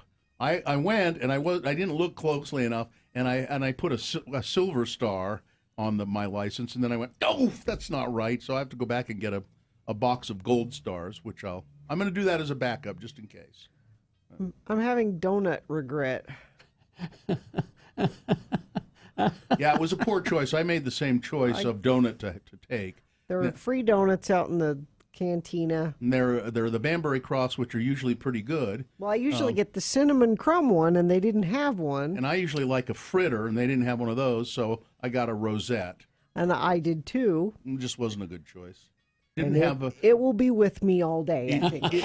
It didn't have a tremendous amount of flavor, and it was kind of greasy. It's is just, it's almost like if you can picture a cinnamon donut with its arms folded, sitting in It's my nothing like- belly, Oh, I see what you going, mean. I'm not going to do anything other than sit, right? You can't make me go anywhere. I'm going to just sit here. Sheena, I could probably get it out of you. I can probably get it out If you of want. I would like to remove it. If you want. It would take various poultices and palpitations, but I could probably get it sliding out if you want. I use Carrie. I use all natural methods. Okay. I don't use anything mechanical. There should be a way to undo. Yeah, palpitations. Something like. Wouldn't it be nice if you could do Like time travel, you mean? Yes. That was not.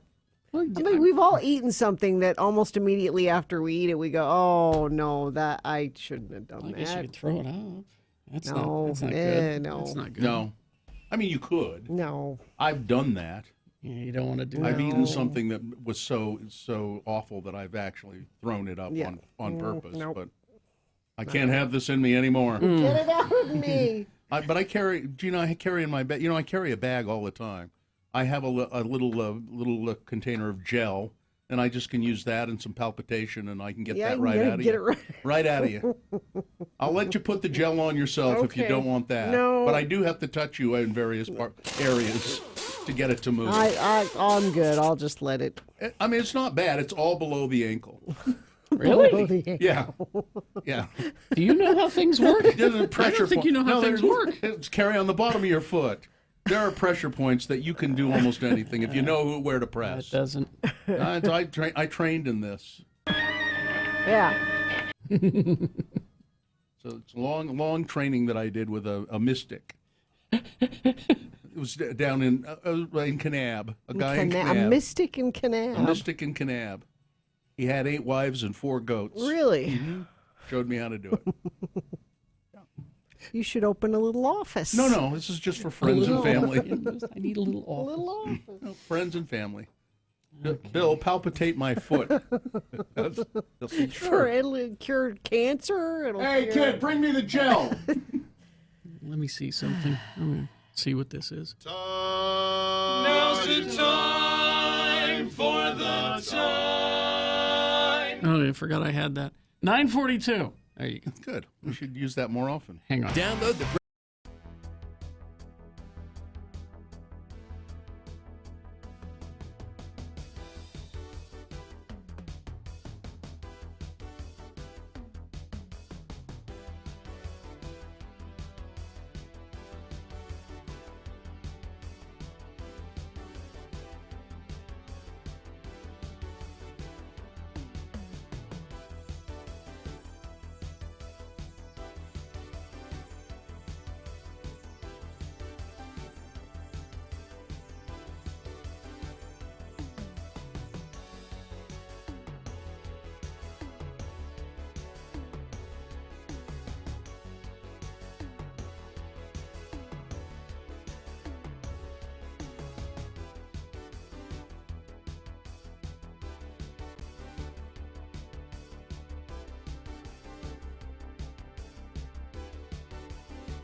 $9.50. It's still here.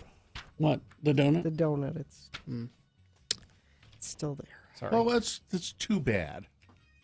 It really is too bad for you. I feel sad for you. You're being rude. I'm done hearing about your damn donut. your damn gut bomb. You're gonna. So I'm glad you leave early because I'd be hearing you at your desk going, donut's still not sitting right. Hey, you hear? I'm gonna have to wait till I pass this. I've got a microphone aimed at Gina's stomach. Oh, yeah. There it is. There it is. Yeah. Hear that in there? There it's starting to move. I'm supposed to take lunch to my kids' school today. It's eat with your kids. So what healthy meal were you going to take them, Gina? Yeah. What sort of healthy fare were you going to offer the little ones? Well, whatever it is, I can't eat it with them. What they can eat, you can sit there and watch them as they They're gonna say, "Why aren't build you their eating strong lunch bones with McNuggets. So you bring the lunch, or Yeah, do they have lunch there? Well, they offer lunch, but You should have. But it's something Didn't you your wouldn't mom touch. ever bring you McDonald's to No. school? Never. Like Never. a one time as a Never. fun thing? Never. Never. No. Absolutely never. Yeah, you, Miriam. Miriam had that. No, we didn't get a McDonald's in my area until I was in high school. Well, You got to remember farmland, okay? but it was So, but once you could a year. you could have food at school. What would it be? I don't know. It'll probably be those delicious mashed potatoes with No. hamburger gravy. No, Those are great. Well, now your kids don't go to a regular school. Yeah. No. Maybe it'll be wafers. It's unblessed communion wafers. Some wafers and a little bit of grape juice. Ed thinks you should get some taquitos Beddoes? on the way. Oh, yeah, no. Or is the donut negating that? Yeah, but I have to get. I'm just saying they're going to be bummed because I'm not technically going to eat with them because I'm going to say, oh. Why don't you, I'm- before they are all gone, why don't you just grab up a bunch of them Eric Goddard donuts? And, See, I think it'd be a treat for them to see you eat school lunch. Yeah.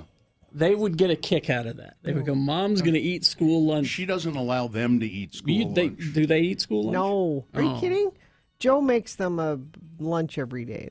He makes them a hot breakfast and a lunch. And he packs And a their dinner. lunch. There's always a little napkin in there. Yes, there There's is. always a little salt and pepper shaker. Yep. There are always a couple of hard-boiled eggs and a cucumber sandwich and some healthy juice to make maybe some bare naked juice Yep. or some Little perfectly sliced apples See, fanned out in a Both little. of my children love kombucha. And see, if I had kids and this was happening, I would go and I would Eat the request school the school lunch? lunch. You bet. Yes, because I have memories of it from when I was a kid. I imagine that your kid's school is a better one than. You know, No, can, 'cause- then you sit in the lunchroom, Carrie, and you go, "Yeah, this tastes like crap, just like it did when I was a kid." It's they were very excited last night when I said, "Remember, it's." I'm bringing you sushi. And Joe was like, "Oh, great! I don't have to make them lunch tomorrow. This is awesome." So everybody was happy. So what were you going to bring them? I think Chick-fil-A. I think they wanted Chick-fil-A. Terrible. Here, go run home, grab a couple of bowls, some milk, and a box of cereal. Box of cereal. That'd be fun. That'd be fun. You could get milk there. They'd sell They it to have you. milk there. Yeah, That just give me some actually would milk. be kinda Give me the little funny. milks, the little Yeah. ones. Yeah. Just There's go some grab a Frosted box Flakes. of cereal. There we go. I saw the breakfast cereal yesterday when I was at the store. It's Hershey's Kisses. Ooh, did you see that ice cream? It's just they're shaped like little Hershey's Kisses, But they're not kisses. But they're not kisses. They're Hmm. chocolate. I have not seen Speaking of cereal, here it is. I meant to mention this today. Do I have it here? It's a cinnamon toast crunch cereal. I'd try that. Oh, Sure. man, that What? sounds We've great. had cinnamon toast crunch cereal for. Or not cereal, No, ice cream. ice I mean. cream. Oh. Cinnamon toast crunch ice cream. So I'd try that. Sure. Yeah, I thought I had it here. That sounds delicious. Ooh, Carrie likes ice cream with things in it. stuff in it. Got to have stuff in it. Yeah, I do too. Americone Dream. Yeah. Yeah, that is an excellent ice cream. It's got plenty of stuff in it. The cows that made it are not very happy, apparently. Although there's one that I like that doesn't have stuff in it, and it's a cookie cream and sea salt ice cream from this place in Santa Monica that I went to. I can't remember the name of the name. They sell it the cookies, cream, and sea salt. It's quite good, but there's no stuff in it. It's just There's not cookies in it? I mean, there's the little crumbs. Oh. When I say stuff, I mean stuff. You mean like chunks of things that require chewing? Yes. Cookie crumb and sea salt sounds really good. It is. Well, it would be. I like. There's an ice cream that has whole radishes in it, which I'm very fond of. It's delicious stuff, they're not huge. They're whole radishes. So gross. Wait a minute, Nicole. Cinnamon Toast Crunch shots? What is that? How do you do that, Nicole? What's the recipe for that? Choke on that. I don't think there's actual cereal in it. And Jill says don't get excited about the Hershey's Kisses cereal. It's essentially Cocoa Puffs.